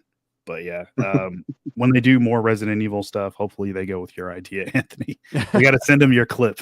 I know, right? Yeah, I don't know, because it seems like, it's always like, it's just, there's always some kind of input by other people or other things that, like, I feel like is being suggested to these, creators, and it always seems to get like too many cooks in the kitchen. And I know you can get in that kind of realm when you're talking Hollywood, and there's too many suits, or there's too many people that are trying to make money, so they have to have it a certain way or whatever. But I just don't really think that it, like, especially with Paul Anderson, I feel like that, like, what would have happened if he never did Resident Evil, right? Like, that's like almost an alternate timeline type shit. Like, would he have made something even better if it was an original film that wasn't RE than Event Horizon? It's like, because he kind of wasted, I feel like, a lot of his potential or energy into those films based off that property, but not really, because he was trying to do his own thing. But yeah, it's almost like he never really flourished past that. And it's almost like a what could have been, right? Like, because he knows that he can make a movie. I mean, we know this, but not when it's not when it's and then even like with the latest Mortal Kombat that came out, I think I saw it on HBO, and then I saw it in the theater because my one friend wanted to see it, and I was just like, look, dude, I'm just warning you right now that you're not going to like this Cole character. You know what I mean? Like, you are not going to like Cole. Oh, what a waste. And that was like, and like the literal plot armor and like all this stuff. I was like, and then it was all set up. And I know they're doing the second one. And, I don't know if Johnny Cage is going to be in it or not. I don't know. But he is, from the reports that I've seen. Yeah. So I was going to say, it's like that film was literally all set up. So I feel like most fans, I mean, I would say, I know fans of MK have already watched it, but I feel like the second one might be a better launching point to watch that, because it's like all the stuff is set up now, very much like how I feel about like the Twisted Metal series. It's like all of it's set up. So season 2 should be like, okay, let's stop this, talking, slowing it down, explaining stuff, or like what, let's just get to the meat and potatoes of what makes it good, but we'll see. I'm looking forward to seeing what they do with MK2, but at least the movie. But I got to play MK1. I still got to play that latest game. So yeah, same. Yeah, that's one of the biggest issues I had with that new movie. It was the Cole character. Yeah, and I remember them saying something like, "Well, the audience needs someone to live vicariously through on screen." But I'm like, you fucking idiots! Like, people that are fans of it automatically are going to give you your money. You're going to get your return on investment from all those people because we've been waiting for a long time to see a new Mortal Kombat film. We'll live vicariously through the characters that we like. That's what we'll do. Because we haven't stopped playing as them through the years in all these games that Ed Boon has put out. So it's like we want to see our, that our main characters that we always pick, like, in your fighting games, you always have your mains. And it's like, we just want to see some of them in, especially nowadays, because yes, we've come a long way with what they can pull off in a film like this. And it's like, yeah, that's another one where I felt like there was like a lot more of a wasted kind of potential there with, like you said, like those characters, because they took a lot of the focus away, and where it was trying to build up the Mortal Kombat tournament while trying to build up Cole. And it's like, I just never cared for Cole or his family dynamic, like with that, I just didn't really care by the end of it. Yeah. No, fuck Cole. There's something about live action video game movies where they always got to put a character in that wasn't in the game. Like, I don't know what that obsession is, I don't know. Yeah, it drove me crazy. Like, there's so many other things that they could have done and focused it on the core group of characters from the first game and just go with that. And like I mentioned, the Sub-Zero stuff earlier, like, they got all that right. There was a lot of things they got right, but one of the main things that bothered me too was them switching arcs for certain characters. And I guess it was a plot device. It was a means to an end with the Kano character, but I hated all the stuff that they did with him, having him play this good guy role. And it's like, no, just give me classic Kano. Like, yeah, I don't want to see this. Like, you're wasting time. You only have so much time in a film with, how many, 11 games, or I guess 12 with the new one. But like, you have all this story. It's already written. Why not just do what's there? Exactly. Yeah. It baffles me. Like, I can't get like their idea of like, we need to make a new character. Let's make these other people that don't matter. It's ludicrous. But Mark, is Hollywood. You need to have Master Chief show his ass, or you need to have whatever happened on that show. Because I never played the game, so I never watched Halo the TV show. But all I remember is people saying Master Chief, he shows his ass or something. He definitely gets laid in the season 1. I can say this. I have seen it with the helmet on. The helmet was off. So he wasn't cosplaying his Master Chief self. He was showing his true self, I guess. But that's a fail.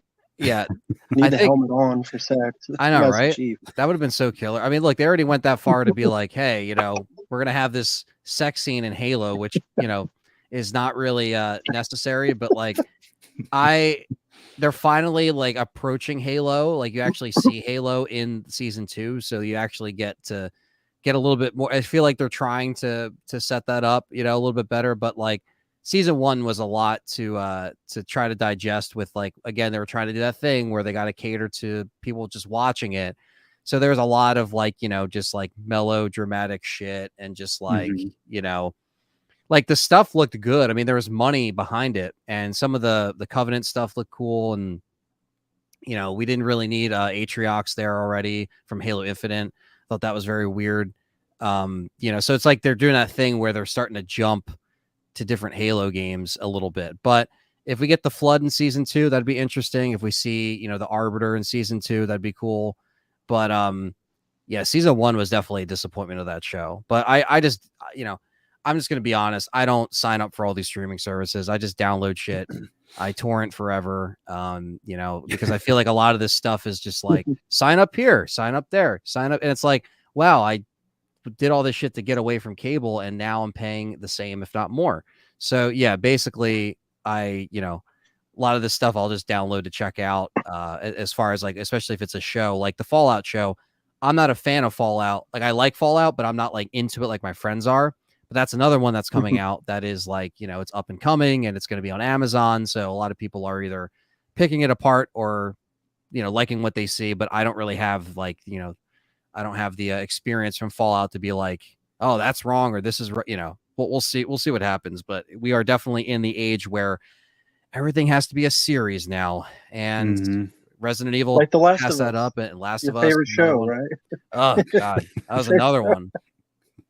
That's like a 5 out of 10 at best. That's being generous, I wanted to hear your thoughts on that because I love the game. Didn't watch the show. Didn't look appealing to me. Everyone's like kissing his ass and licking the taint. Oh my So god. I wanted to hear Neil your Druckmann. opinion because you give like a 4 or 5 out of 10. What Neil McDonald, whatever his name is, Yeah. Neil Druckmann did. Neil Cuckman is what we should call him. But I don't I Yeah. think I think he I think he wants to be in Hollywood, and I think maybe he should go and just stay, to be honest with you. And whether it's Last of Us or something else, he should just go there and just stay and just Well, get the fuck out of the he'll series. find a lot of steroid women. He loves those. Yes, yes. He'll find a lot of it out.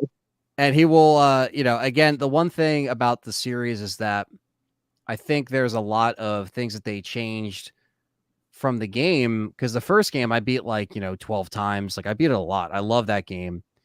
And I think there's just a lot of things that they cut down So, on, or they what didn't did they show. what did they cut out and change? That's what I'm curious about. So they Like ended up, you were again. yeah. So they ended up cutting out, bits, a lot of bits of the Sam and Henry section. They added this weird, like, chick that's looking for Sam and Henry around the town, which I didn't really care for. She had like these group of militia people that were looking for Sam and Henry because they took out her, either her brother or her family or something like that. So she wanted to take out Sam and Henry, which in the game you just meet Sam and Henry and you're just with them. And they didn't, they kind of danced around the winter section a lot. The winter section is crucially cut down, big time, where you're in, Joel gets injured and Ellie has to go and, fend for herself. Like that happens, but it's very cut down. And even the very end, when you get to the Firefly facility with Marlene, it's like narration happens and it's just like you just see Joel going through some hallways and like, just getting to the actual operating table where Ellie's at. So it's like there's little things that you wonder why they cut down or they cut away, or the things that they added I just didn't really care about. Like they cut out spores, which is That very was the big interesting. thing I remember. Yeah, they cut out spores, and the one thing that was interesting about it was because when you're playing the game, you and Tess, have the mask on, and then you're with Ellie, and she's just breathing it in. And they're like, "Holy shit, she's breathing in spores!" Like that was a big thing that they also just completely cut. And then they did this thing where all of a sudden the infected are all underground, but they emerge from this big hole, like it's Gears of War, like a locust emergence hole, and they come out, and then there's like they show the bloater for like a second, and then you don't see him at all. But it didn't even make sense because the bloater throws spores, and that just wasn't there either. And after that episode specifically, when you see the infected come up and you see the bloater, after that episode, there wasn't infected for like 3 or 4 episodes. I mean, it was like they were in the woods and there was no infected around. And like maybe they're trying to do that thing where it's like, oh, they're all underground, we're good. It's like that doesn't happen in the game. Like you are always on guard because they're not going away. And it's just like I just feel like they really just try to add a bunch of things that again just didn't really make much sense, or they had things where like Tommy, for example, you don't see Tommy's town until Last of Us 2. But in this, they already show his town and he's already built up, and like there isn't that big like attack in the base or anything like that. I don't remember that happening. I was just like, Tommy is still building his community. Why are we already jumping to Tommy like being set? Like he has like everything under control, because you see that in the first one where like he has that community. But in this show, it's like, oh no, it's like Last of Us 2. Like he is set like how he is in that game, because that game obviously takes place way after the first one, or at least a couple years after, because Ellie's 18, so you figure like 4 or 5 years, right? But it's like that's how you see Tommy's place in the beginning of Last of Us 2. You're like, okay, he's like set up. But in this show, it's like they kind of just skipped ahead a lot of stuff, and like I don't know, it wasn't really fulfilling to me. And I think that some of the actors just like, like they were okay, but like I like the original, I like Troy Baker, I like Ashley Johnson, like I like them as Joel and Ellie. To me, maybe I just didn't really see the on-screen translation that well. Like I was just like, okay, maybe they're trying to put the pieces in here for a story that's like, we've seen post-apocalyptic stuff before, but maybe they're trying to do something different just for this HBO show.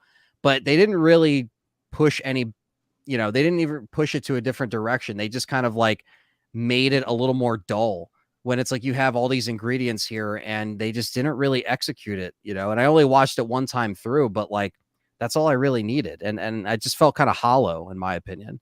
It wasn't the worst thing I've ever seen. The sets look good. There was money behind it. HBO knows what they're doing when it comes to production, and it looks great in terms of visually in 4K and everything. It looks nice, but like it just didn't really.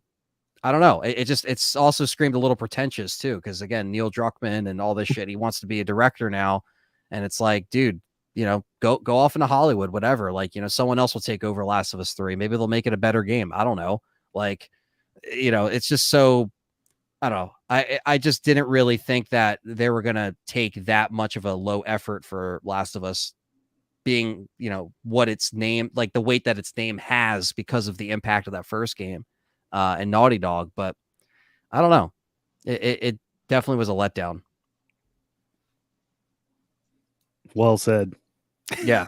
That's exactly what I would have said. Yeah. I mean, I didn't know if you wanted to add to that at all, but I just, No, you covered everything. Yeah. That's exactly what I would have said.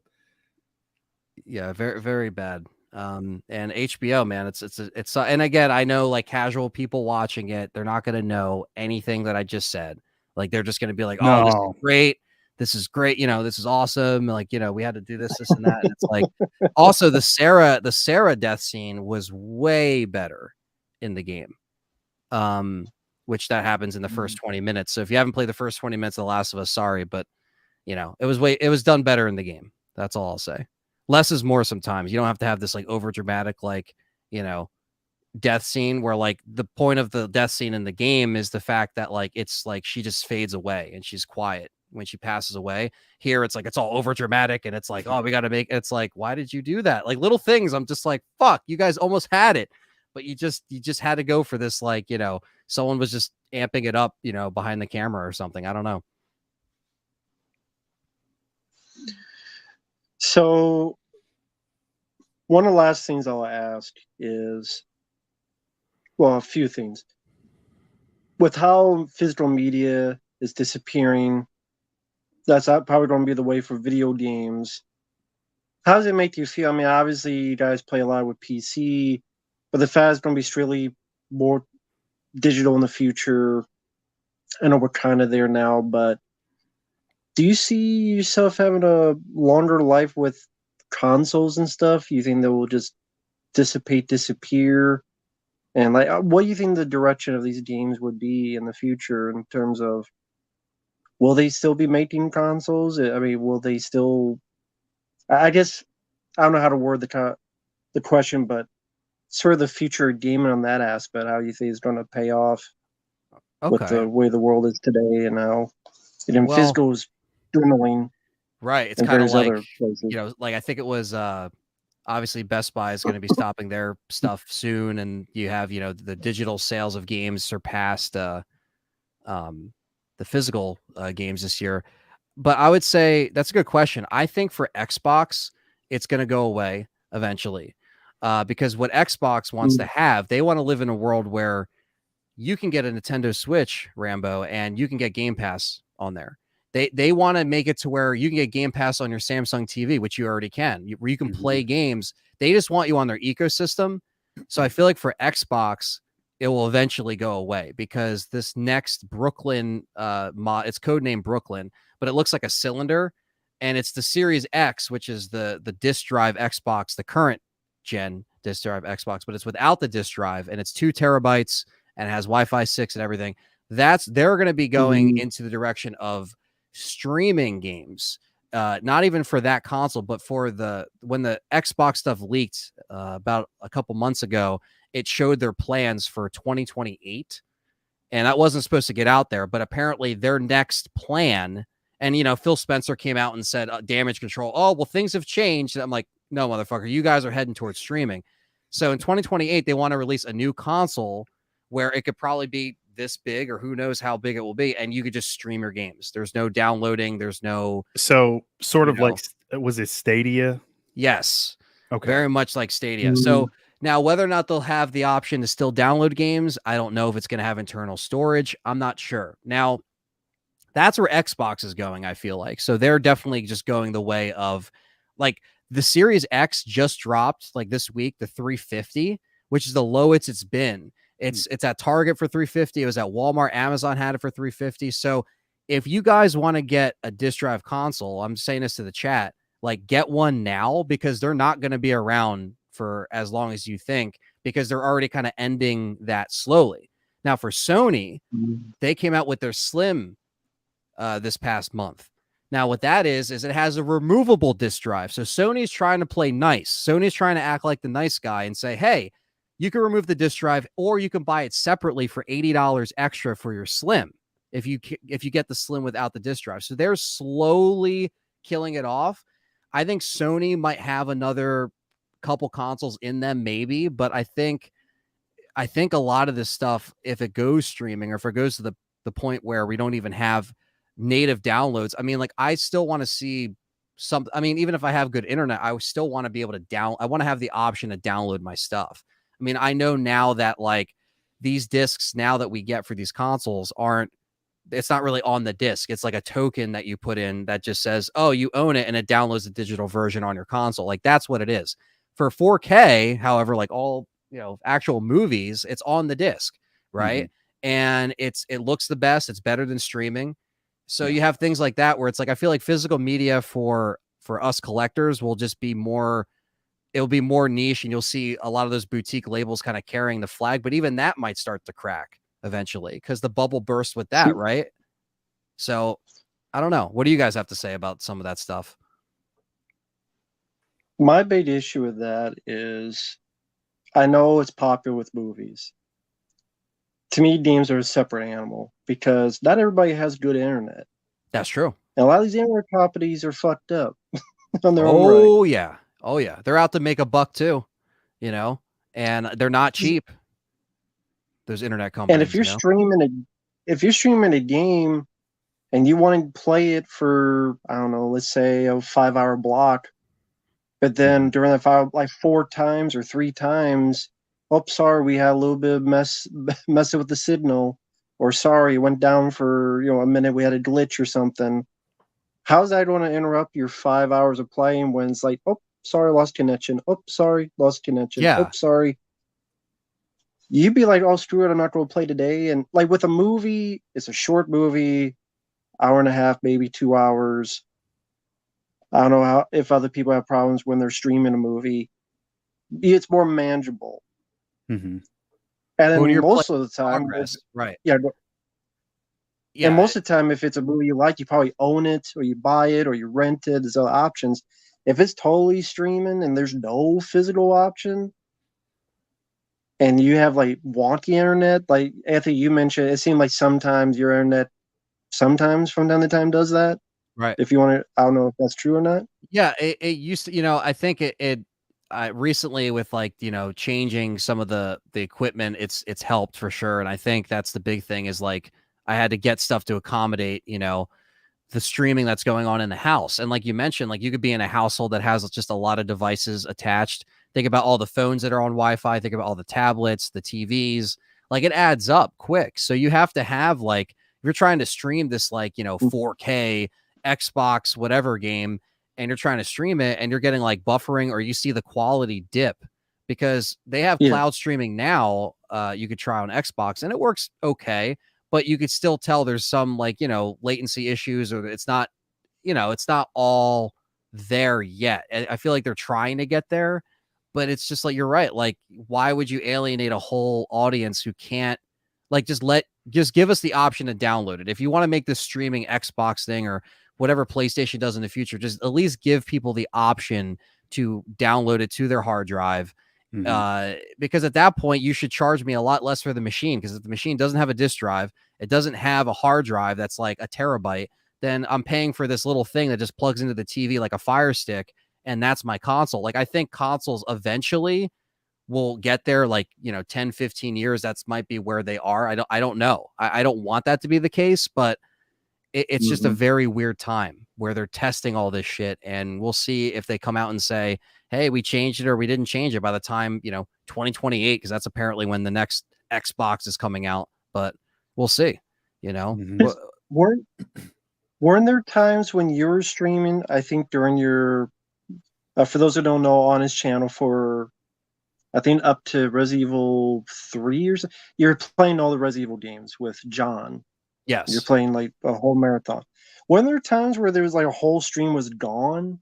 Was like Resident Evil 4 or something like you guys played and it was all Yes. gone So because of stuff like that? remake got wiped because and that wasn't even because of like an internet issue. We did have internet issues throughout the Legacy series, but that was just because we were at our friend Dustin's house. So we were working out of his house at the time, and his internet would, but again, he had Comcast just like how I have Comcast. And again, I have problems with Comcast. He has problems with Comcast. So like we all kind of ran into those issues. And that was a weird Mhm. occasion where we finished the stream, but then the whole stream was just muted. Like it was like we are talking, and it Mm. was like, oh yeah, yeah, all right, we're gonna start remake, guys. We get into the mansion, and then like 6 minutes in, it just goes quiet, and we're just like, what the fuck? Like, why? And of course, we didn't locally record it, so he had to replay it while I was away on vacation. And that was like, that was one of those what the fuck moments. But yes, we have had problems in the past. Thankfully, with my house now, it's more like I just had to get stuff that was adjusted for the speed that we had to pay for, because you have to pay for the Mhm. higher speed and the whatever the fuck. So like they got you coming and going with these prices. But you're right, I mean, people got to deal with these dickhead cable companies or internet companies as it is, and you're forcing people to also get, they're essentially just paying more. They got to pay for the console, pay for the better internet. And yeah, maybe Mhm. that might already be the case for some online gaming, so people can play without any, lagging and stuff like that. But just to solely play a, what's supposed to be what, like 120 gig Call of Duty game streaming only, I feel like that's, I don't know. I just don't really see how that's going to work now in 2023.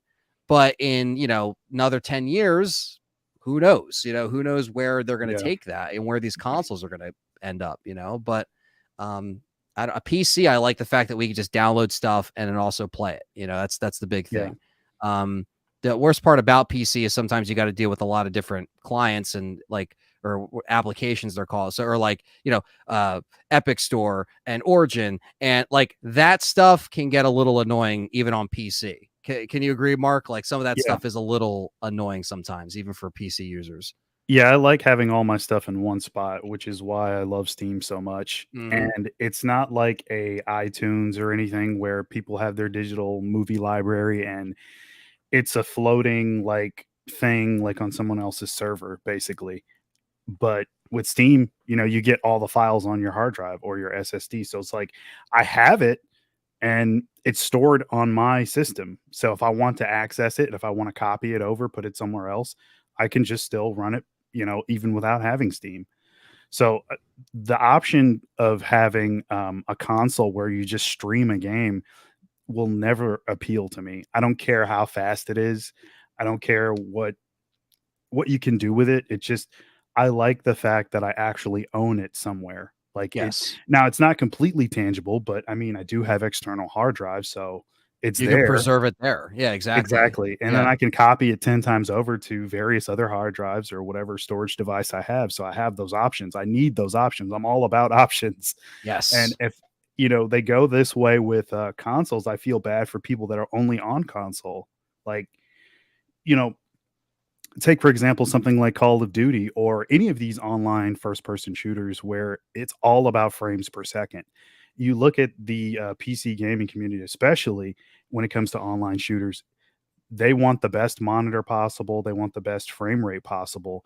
And you're talking about streaming something, even if they launch it in what you said 2028, I don't know that the internet will be able to keep up with that. How are you going to push 360 frames per second? I think that's the new monitor that's coming out.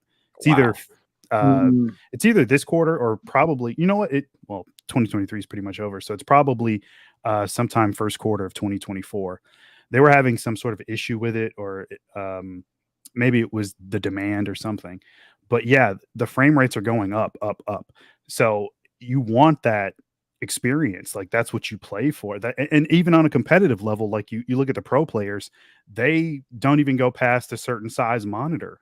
They have a certain size monitor that they stick to, and they have the frame rate as high as possible. And with the technology, it's limited on what monitor you can have, what resolution, what frame rate.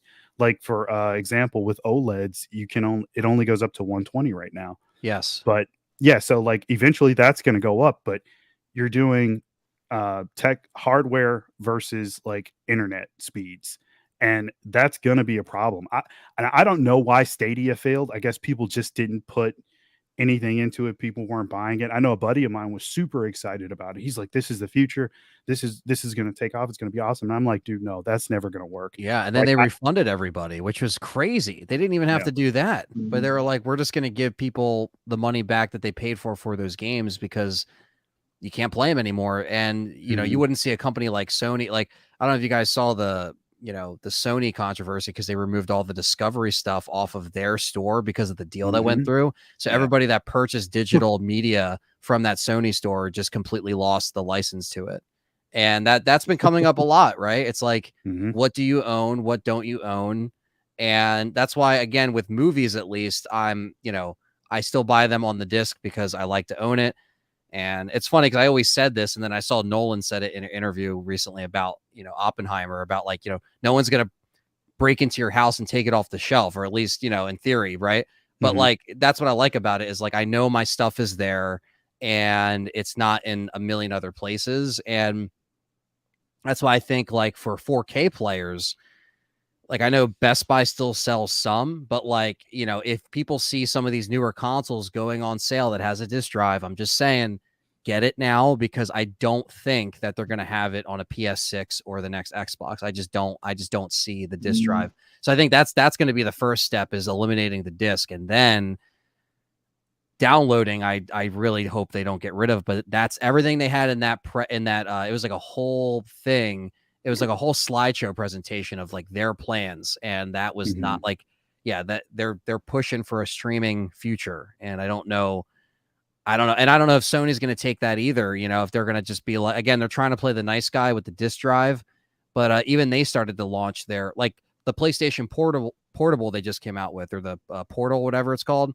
It's $200. Go figure, because it's Sony, but you have to have your console on and it just streams. You can't download anything to the tablet. It's not like a PSP, because some people, I feel like a lot of parents are going to get pissed off because their kid probably asked for it for Christmas and they're not going to know what they got them, because it's like, if you want to play PS5 on the shitter, that's fine, but like what else would you want to do that?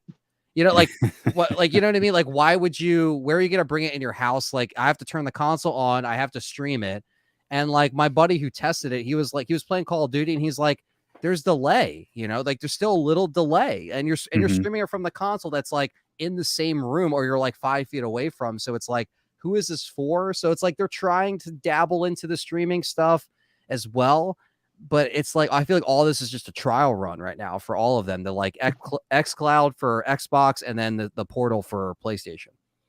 Yeah, I, But I I think Sony will stay in the disc tray pool, the disc drive pool, only because of 4K, only because of Blu-rays. They want people to still buy physical media, and I remember back in the day, like for PS2, one of the biggest selling points was to have like that DVD player aspect for the PS2. yeah, and that killed the Dreamcast because Dreamcast didn't have DVD. And once Mm-hmm, Japan saw that, they were like, yeah, we're just going with that because it was the cheapest DVD player. And mm-hmm, yeah, I mean, it's true. I mean, and then PS3 was like the cheapest Blu-ray player at the time, even though that was like 650. It was still cheaper than most Blu-ray players yeah, at a MSRP. So it was like, yeah, it's crazy to see that they're still kind of running with that. That's why I know they're like a lot of the slims that Best Buys and like my friends were saying that they were getting in. A lot of them were the disc drive ones. mm-hmm, They weren't just the digital, and then the digital PS5, the first edition, is completely discontinued, and now they still have the disc drive PS5, like the OG one, the non-slim, I should call it now. And so they still have that for a little bit, but I think they'll try to just move everything to the slim disc and then just see, I guess, see how well that does, or see how well the one does without the disc drive, because they have a separate SKU for that disc drive. I think it's $80 if you want to get the disc drive like later, if you Mhm. buy a digital PS5, and then you can just connect it, and then it's like, but guess what? For the disc drive, you do have to always be, or you have to be online for it to check your thing, which is like, that's common now. But even the disk drive, it's like it needs to be always online for that stuff. Where it's like, at least for some of the, like, if I turn on my Xbox, I think if it's not online, I could still pop in a Blu-ray, I think, without it saying I need to be connected. Same thing with the PS5. I'm not sure. Don't quote me on that, but it's just very interesting to see like the changes they're making along the way, Mhm. and where it's all going. Cause it's like Best Buy does not care about their gaming section anymore. Like my friend who works there says he doesn't even get Xbox games in anymore. It's just like Nintendo stuff and some Sony, but it's like they haven't updated their like, kiosk stuff in like over a year. Like there was still like, it's just like little things that they're slowly starting to kind of like get rid of that option. And, I think it's good to have options always, but I Mhm. just think that like with the gaming stuff, yeah, the writing's kind of on the wall, unfortunately, where the movies, it's like us collectors kind of know, like, okay, we know where we can still get our, releases from and everything else. But with the gaming stuff, it just seems to be like kind of withering away a bit faster than, some of the other, well, I mean, Nintendo, they still got the cartridge stuff going on, but even that I feel like is like they just have that option still there. But I think they'll probably lean more into the digital stuff, or getting stuff on their store, next Switch, which might be soon. Might be they're supposed to be soon, but we'll see. Mhm. So Yeah. And the handheld market is surprisingly doing well. I mean, you got the ROG, the Steam Deck, the Switch, yep, and I've never personally been that into those. I mean, I had a PSP for maybe like a year, and I sold it. But um, I think the writing is on the wall, like you said. I mean, these companies they're starting to see um, the diminishing returns of the investment that they're. I mean, these physical copies are just not moving at all like they were before, and I don't know how much longer they're going to want to hold out for the person that does still like the physical right, copy. And this, I'm just talking about games here. So, and I mean, I would say that like maybe for PlayStation games, or any console, they probably do run a little bit better on the SSD. I'd imagine, like, the whole disc thing will probably run its course, especially for a game like GTA 6. I mean, I can't even imagine how that's going to run. I mean, that's almost a guaranteed like full on installation from the disc. Like you're going to need like a dual or triple layered Blu-ray in your disk drive to play that game if you're playing it only off that. But like I said, like it's going to be such a huge game, you're going to have to install that like 100%. The disc yep, will just be an installation device. And then, like I said, with PC, you have it there, your files are there, and it unquestionably everything runs smoother on PC anyway. So it'll be interesting in the coming years to see where the fans go. Are more people going to gravitate to PC? Are people going to stay on console, especially when they launch the thing for Xbox, the whatever it's called, like the slim Xbox thing you were talking about for yeah, online only? Yeah, I don't see I don't see those fans sticking around, but I could be wrong. right. Maybe that'll just be the new standard and people will just go with that. But I mean, everything that's exclusive to Xbox is on PC anyway.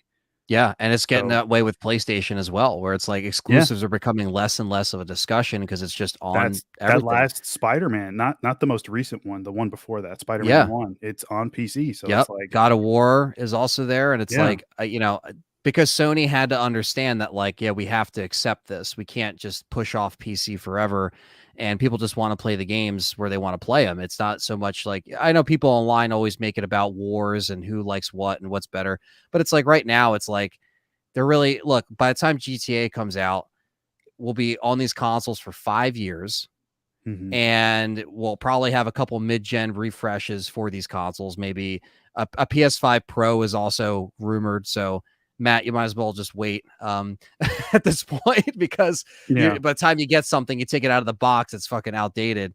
And you really haven't missed much with these consoles, man. I'll say firsthand. I mean, it's really a bummer. And with like the thought of that, like Alan Wake 2, digital only, but it sold well. Now Mhm. people were saying, "Oh, it's not physical, so I'm not going to buy it." Well, somebody fucking bought it because it sold well, regardless of how it is. And I do you think that's Hmm. going to be the start of more games just being digital only, and just they're not even going to do a physical? There's literally no physical copy of Alan Wake 2. They have to do that for GTA 6. I Right. mean, that game's gonna be huge. I mean, five's already pretty Yeah. massive, and, like I said And with that came 6. out in 2013. So it's like, Right.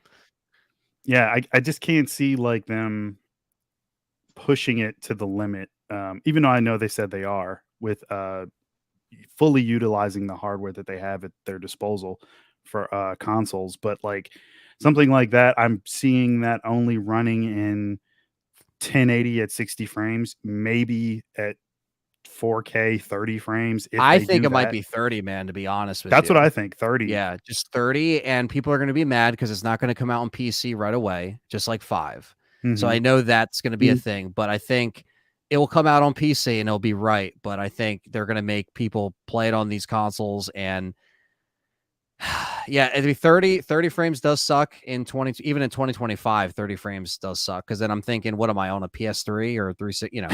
But, like, I understand the graphics, the details, like, they have to, I get it, but I'm mhm, also just like, "Damn, that sucks, it's not gonna be on PC day 1." But, mhm, we knew this because they did the same thing with the 5th one. So, mhm, and then when it did come out, that's when it was like everything ran well and the modders did their thing, and so it'll mhm, be the same thing. But, yeah, I think there might be more of a digital only game release, and that will be kind of like that will be it. I think Alan Wake 2 is just the tip of the iceberg for this to kind of like start being a thing where there just won't be any physical release for these games that you can get, unless it's like someone like Limited Run does like a 1,000-piece collector's edition for it. And even then the disc Mm. won't be there, but it'll be just like a steel book and like a statue that you can get. Like something like that, I feel like is more possible in the future if they start to do this more, where it's just digital only.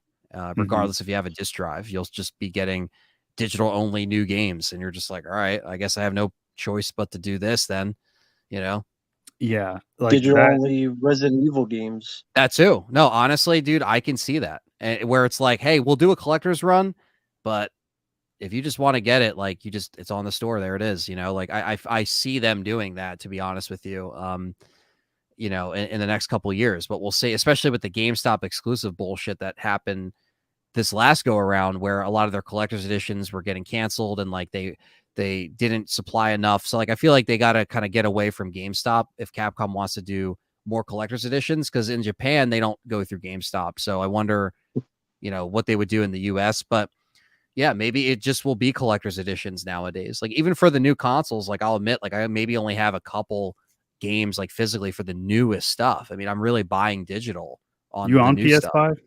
I'm on PS5. I have a Series X, and obviously I have my PC, but like I don't have physical for. I don't even have any PS5 physical besides Village, because I have that Uh-huh. collector's edition. And then same thing with RE3. Like I got that collector's edition, RE2, but like I really like stopped because I was like, I gotta make room for old games, like 360 games that like they're actually on the disc, or PS1 games. Like if I'm retro collecting, which Mhm. I don't do like a lot, but I have accumulated some stuff, and like I'd rather buy physical stuff that's like actually on the disc, or something that like, I don't know, that Wh just isn't just like a token inside. what are the That's games running on, PS5? Like, I know they're slapping, like, 4K and, like, on the box of, like, the actual console, and I don't know what the frame rates are, but that drove me fucking crazy on Mhm. PS3 when you got the game, and it would say 720p on the back, and I'm like, "What the fuck is this shit?" Like, Yeah. the console, it's at 1080p resolution, like, when you set it up and everything, and I'm like, "Well, I want that for the games," but that wasn't the case. So is that how it is for PS5?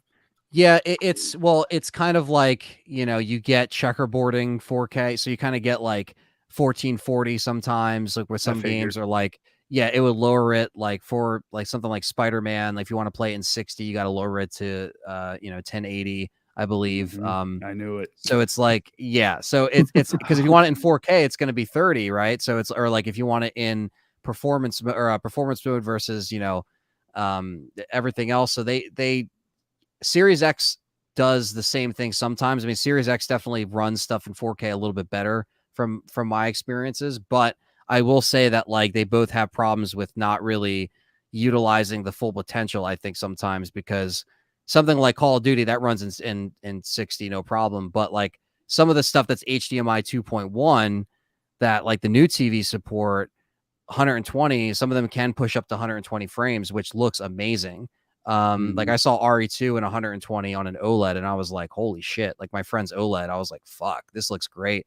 But I feel like it's still getting there. Like, cause and they have the balls to put 8K on the box. Sony puts Yeah. 8K on their fucking PS5 box. And I'm like, dude, come There's on. Like, no game yeah. in I don't even think in the lifespan of however long PS5 will be out, there will never be a game in 8K. So I don't know No. why they put that on there. No, it's just a stupid thing to slap on there, but yeah, it's like the consoles, they're running fine, but then at the same time, then we have, stuff like, Starfield running in 30, which it definitely should have been 60. I mean, it's still a good game, but like it should not be running at 30, in 2023, in my opinion. But like now I'm like, all right, well, I'll just wait until I build a PC to play it in 60. And I know you have to get a lot of stuff set for that game to even run right on PC.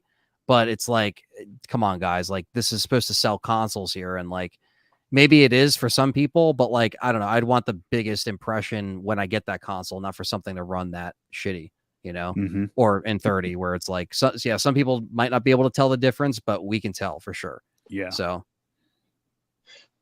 how's game preservation going to work? Because other than, I guess, emulation, because like I'm looking over here, like Dead Space 1 and 2, that's only on PS3. You mentioned Metal Gear Solid 4, that's only on PS3. And if they didn't come to the PS4 store, they're not going to be on the PS5 store. Who knows if they're going to come to any other stores? So is emulation really the only way these games are going to live on? I feel like for some of this stuff, it could be either emulation or like Dead Space. That's also on Xbox Store, which is cool. So you can play Dead Space 1, 2, and 3. I think I can still play 3 co-op. I think the only thing with 2 is you can't play online anymore with the online versus mode, which they actually just shut down on PC the other day. Bad Company 1 and 2 and Dead Space 2. They shut down the servers for them. But I don't know. I mean, I think if anything, it's just going to be more of like, the one thing I like about, at least for Xbox, is like I can take any of my discs on here on the shelf and just put them in and they'll play. That's the one thing I like about Xbox is the ecosystem for backwards compatibility is super friendly, and like I have it. So as long as I have the disc here, like, and I have my Series X, I know I'm good. Like even if I get another Xbox down the road, I'm going to hang on to my Series X because I can pop in Fusion Frenzy from 2001 on the OG Xbox, pop it into my Series X and it plays. Like that's cool. That's what PlayStation should have done to preserve some of that, some of those experiences. But I don't know, especially on the Sony side. Like Xbox is more eco-friendly with that stuff, with their ecosystem, because they're like, hey, you can go back and download something that you bought from the store in 2007 or 2009. Like that's cool. PlayStation, it's always like, well, you could do PS4 games, but PS3 games, you got to stream them. You have to use your internet. You can't download these. You have to stream them. Oh, and that PS2 collection that you remember, well, we're only going to have like 10% of them, maybe 20.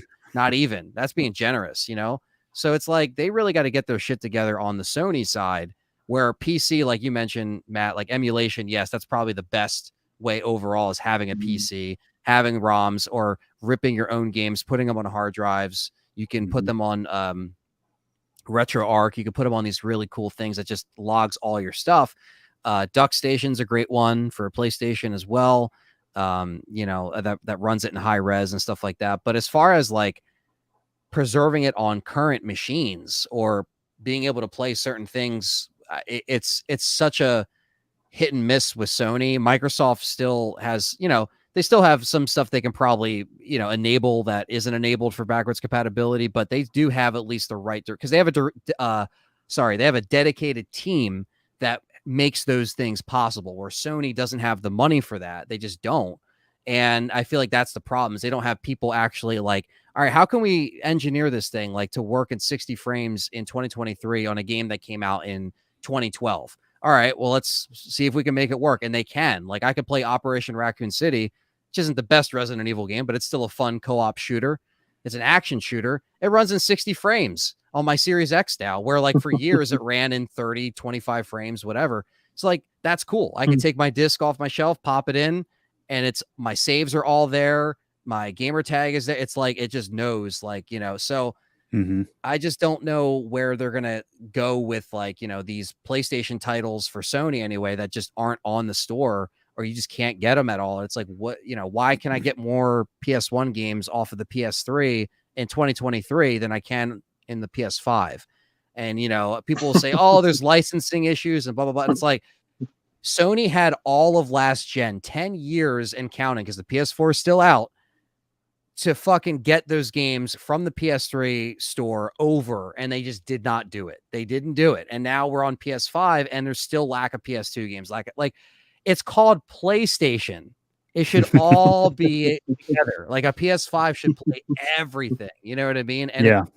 I just feel like it's a PS4 and PS5 machine versus, you know, everything. So I don't know. It's weird. It's a weird time in gaming. That's for sure. Yeah, he's right though, Matt. Like, emulation is the way to go. That's what I do with all my stuff.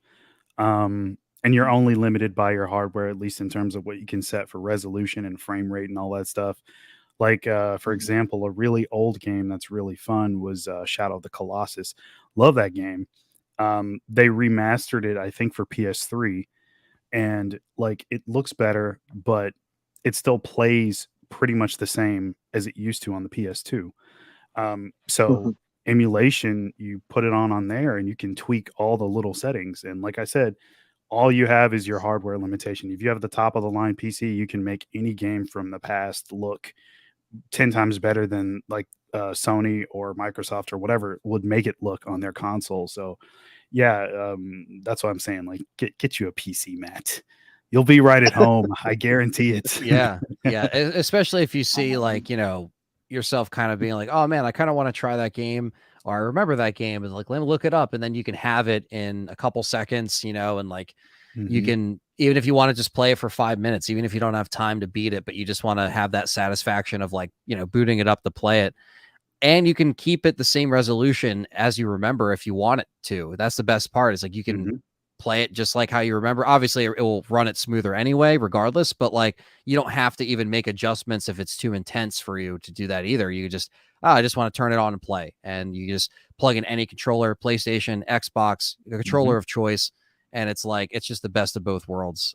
Having that, obviously, it's, you know, it's a little more like, it's trying to find, like, getting all of the library, like getting all the PS1 games, all the like that takes time for sure. But like Mark says, like, having hard drives, having externals, like, you just build it up over time. Like, you know, you could just take it one game at a time, or like, you know, because some people think, oh, I got to get like, you know, 1,000 downloads. It's like, you can get there. You just take your time, like checking off games that you think like, oh man, I do remember that one, or you want to go back for nostalgia purposes. So you can get some bundles as well. I mean, they're especially for like PS1 games, because they were so small. Like, people do like huge Oh, I bundles have of one. like, I bought a little folks, it's called, it was a place called Etsy.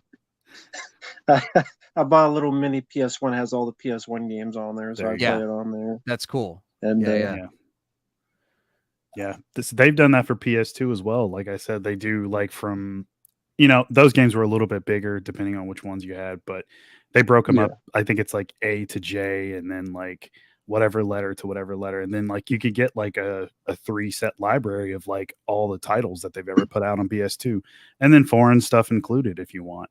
So it's just so many more options, and the stuff is really easy to get. There's so many file hosting sites. You don't even have to torrent it. A lot of these places just have the stuff right there. You just click it, download it straight to your hard drive, and you're good to go. So you kind of really just can't beat that accessibility when it comes to title choice, you know?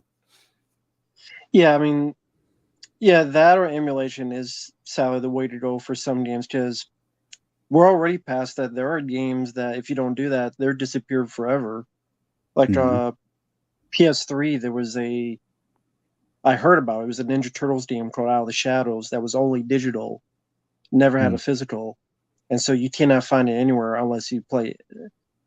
Get it emulated or you get one of those like Etsy type of type of bundles, but because it was never physical. I think it was called Out of the Shadows. It was like wow, that's like a big brand. The fact that was only digital was kind of, but I guess that's been happening for a while. Just you never know. Not everything's going. It's not going to last forever. Physicality. No, no, Mhm. it's true, and I think the eras of like we're talking about like the video game magazines earlier and the demos, like the simpler times we will always appreciate more and more because it was just it was just more of like the way you found out about stuff or the way that you test played stuff just from just kind of absorbing all these games that were also just like they're trying something new and I think it's like now it's like some of these games it's like you probably wouldn't even want to own them physically anyway because they're probably not as memorable as they were, right? So it's like the ones that we hold on to or the ones that we want or like or just like it's just because they were so special to us in that time and now it's like we're kind of like just watching the industry change before our eyes because everything's moving so damn quick, Mhm. where like everything was a little bit more slowed down back then, in a way, and then it's just technology just keeps getting faster with that. And I think now with like with how some of the streaming services, like I said, like just how that stuff is, it just becomes more of an expense to try to watch everything in one spot, or like now everyone wants to, have their own service that charges you X amount a month. I mean, all that stuff is just like it's so different than how it was, but it's like it's almost like old problems are just being created with other solutions. It's like, oh yeah, your cable Yeah. bill. Well, now it's like now your cable bill is your streaming bill that you thought you ran away from, but now it's right around, it's right back to what it was. So it's like we're always going to get screwed by, you know, everyone else basically, and just like us, the consumer, always gets screwed no matter what, even if we're dedicated to a brand or a product that we keep buying. It's like we always kind of get screwed eventually. So I think that's why I kind of hold on to some of these old consoles too, because I'm just like, okay, how just in case, like, or if I want to hack it or do something when it's end of life. So I at least just have it and have those games on that machine. Like the PS3 is still not technically offline yet. You could still go online with the PS3 and download some of those PS1 games. But some of them, once that's done, it's like, where do they go? Are they going to be brought over? Well, if Sony doesn't bring them over, then how is the average Joe just going to sit down and play it who doesn't know anything about emulation, doesn't know anything about PC? That's why a lot of my fans are like, on the Resident Evil channel are like, where's, an RE trilogy? Like, why doesn't Capcom put this out Mm. so we can play? Mhm. And I'm like, I know. I mean, they only put out Director's Cut on PS5 and you have to sign up for their subscription service to play it. You can't even download it. Well, like you could download it, but like you can't like just buy it and download it. You have to sign up and then now you're a part of their service, which is like, I don't want to do that. Like, and there's no Right. trophies. So like you're not even gonna add I know trophies aren't everything, but it's like if you're gonna have me pay again for this fucking thing, can you at least add some kind of like incentive to like go back Mhm. and play? Because like even Duck Here's a Station, trophy. you could do that. Here's a trophy. You bought it. Yeah. That's a trophy. You walked into the room. All right. You picked up the crest. All right. Like You gave us your money you and gave us your your money. address. Yeah. Trophy. Yeah. And we have your debit card on file. So yeah, we might get hacked again, but don't worry about that. Let's just worry about, like Sony has I still to this day I don't put any of my information on Sony, even though they probably have it already from the past. Like ever since their shit got hacked back during the PS3 days, I'm like, yeah, no, I'm not. I'm Mhm. never. I get those prepaid cards for Sony, but I don't put my actual like information in because like, fuck that, man. That was a shit show back then. That was like I remember 2011. that. Yeah. Yeah. Oh yeah. And then they're like, oh, we're sorry. Here's some free PS1, PS2 games. We're sorry. Yeah. Um, but yeah, I don't know. Also, that reminds me of like, I think there's that game Fear that came out. Um, Mhm. Hmm. and it's backwards compatible on 360, but you can't buy it on the digital Mm. store. So like the disc like works backwards compatible. So I could put my disc in, but like you can't buy it. I don't know why. I don't know like what the case, but like us talking about this made me remember like, yeah, there's a couple Xbox games that are like that as well that are like they just disappeared from the store. And it's just like, why? Fear 2's on there, but Fear 1 isn't. So I don't know. Yeah, very, very strange. Definitely. Yeah. So before we have you head out, I want to first thank you for joining us for almost 4 hours. It went by quick. I was gonna say enough. I've like blinked and it's like the time went by. This has been fun. So Yeah. Last couple questions. It's going to be 4 for Anthony and 3 from Mark, and you'll know why. It's going to be because enough of this goddamn toxic positivity. It's my channel. We're negative around here. We hate everything. So some negative, toxic negativity. So for Anthony, what is the worst game you've played? The worst horror game you played? The most disappointing horror game you played? And the weirdest Resident Evil game you played? Like weird, however you want to connotate weird. And okay. Mark, the worst game you played, the worst horror game you played, and the most disappointing game you played. Okay. Man. Enough of this toxic positivity. I have to think about that. Oh man. Worst game. Worst game has to be Fast and the Furious for Xbox 360. That's definitely one of the worst games I think I ever played. Vin Diesel. Yeah, and Tekken. Remember when Michelle Rodriguez called it Tekken? That was funny too. Oh my god. Okay, so that would definitely be the worst one. I'm trying to think. So, worst horror game I ever played. Game. Probably, I would say it wasn't. I don't know if it was horror, but it was like maybe it was kind of like horror sci-fi. But there's a game called ODT on PS1 that I just hated. And I tried to go back and play it, and I was just like, man, like this is just such a weird type of game, but it's also like the camera angles suck, the jumping sucks. Like it's called, or it's supposed to be stand for or die trying is what it stands for. But like, yeah, I wanted to die when I fucking played that game. That was really fucking bad. So that's probably one of the worst horror games.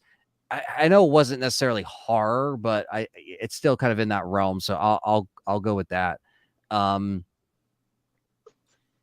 Most disappointing game I ever played was probably Last of Us Part 2, but not so much the gameplay because of the story and where the writing went. That was probably the biggest bummer that I felt in a long time. And I still want to go back and play it a second time for some trophy hunting, but I don't know if that's going to change my opinion on the gameplay. Was actually great because they improved on what they needed to, but the writing was like, what the fuck?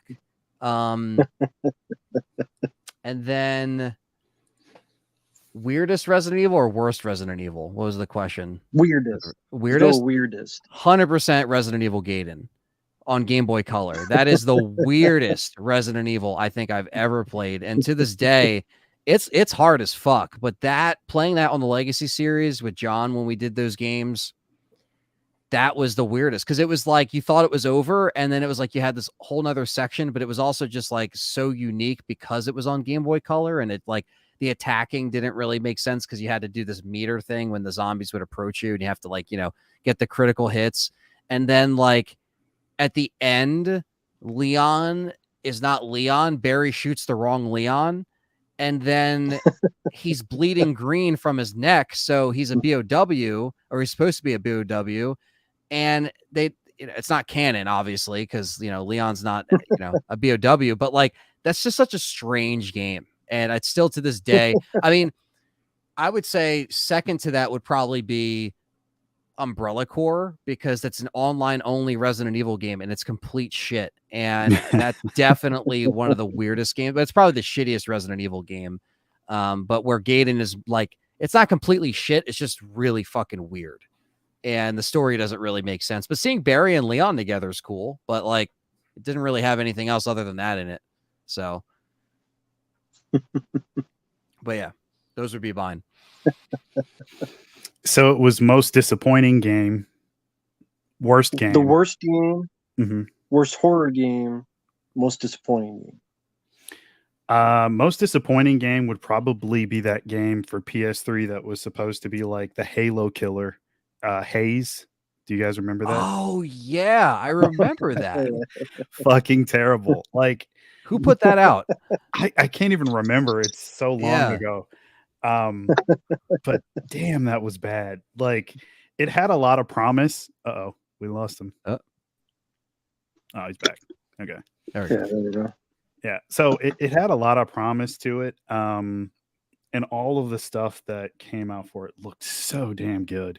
But like when it launched, it was full of bugs, frame rate issues, um, everything about it, the mechanics, it just didn't work. Like, and I don't know why they were hyping it up so much. Maybe they had good intent, but it just didn't come together in the end, which is totally possible. Like, maybe they weren't just trying to hoodwink us or whatever. Yeah. But yeah, that one was really, really disappointing because I thought that like this was going to be the title that like kicked the PlayStation into like that next gear of like top tier shooter exclusive, Oh yeah. especially because shooters were all the rage around that time. And I think well, yeah, I'll say Killzone 2 was the one that pretty much did it. Mm. That one was the one that did deliver. Hayes did not. Worst horror game though. I don't know. I'm trying to think of one.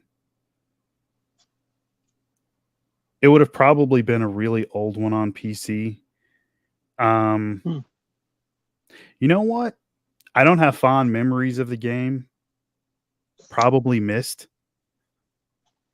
Okay. Okay. I don't remember which one. This was like 90s. And that's just off the top of my head. Like there's probably something else that is just not coming to mind right now. But yeah, one of the missed games might have been the first one.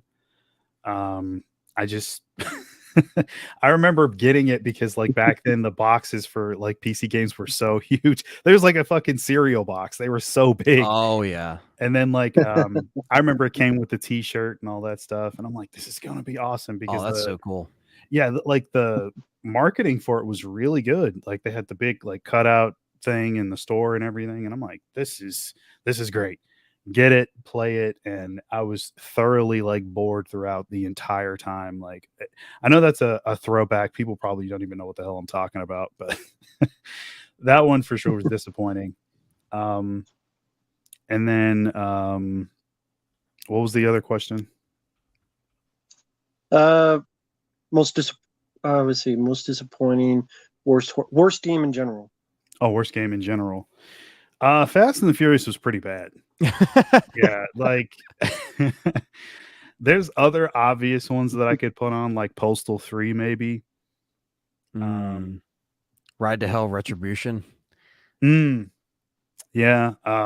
Wait, so let me go back for Postal. The first game is not a masterpiece by any means, but with the second game, they really hit a stride for just having fun, ridiculous, over the top gameplay.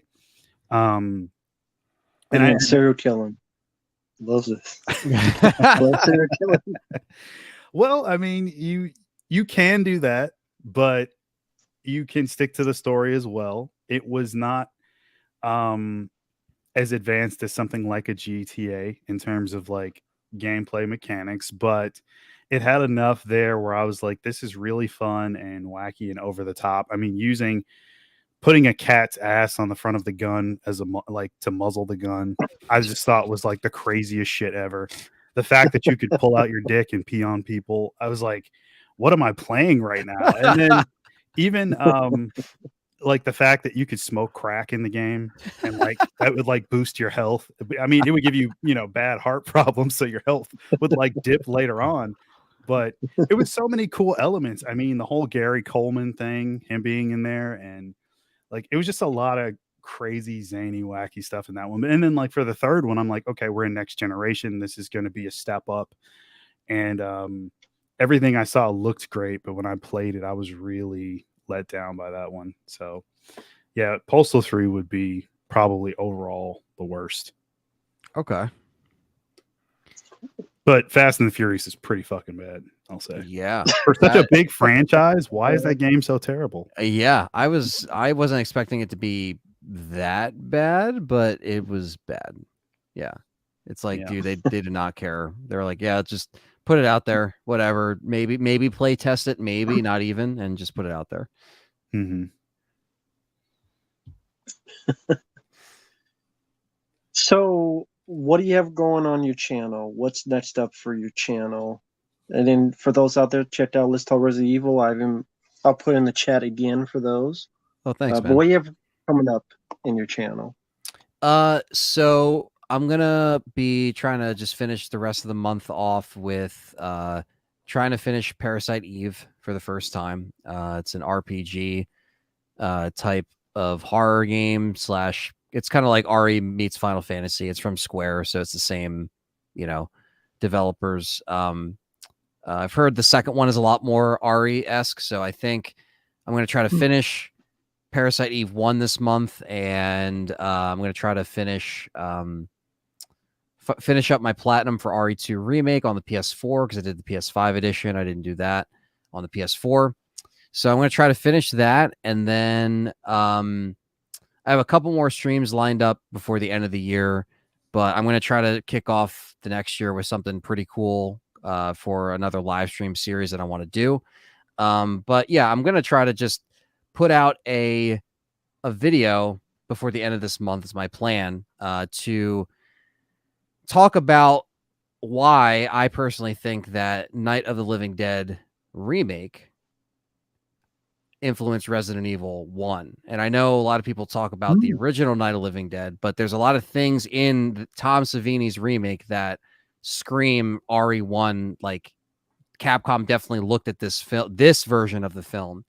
And I'm going to be working on a video that is kind of discussing that and why I think it's like even the soundtrack. If you just listen to the soundtrack of Night of the Living Dead remake, you're like, this could be a Resident Evil track, and like no one really talks about that influencing Resident Evil.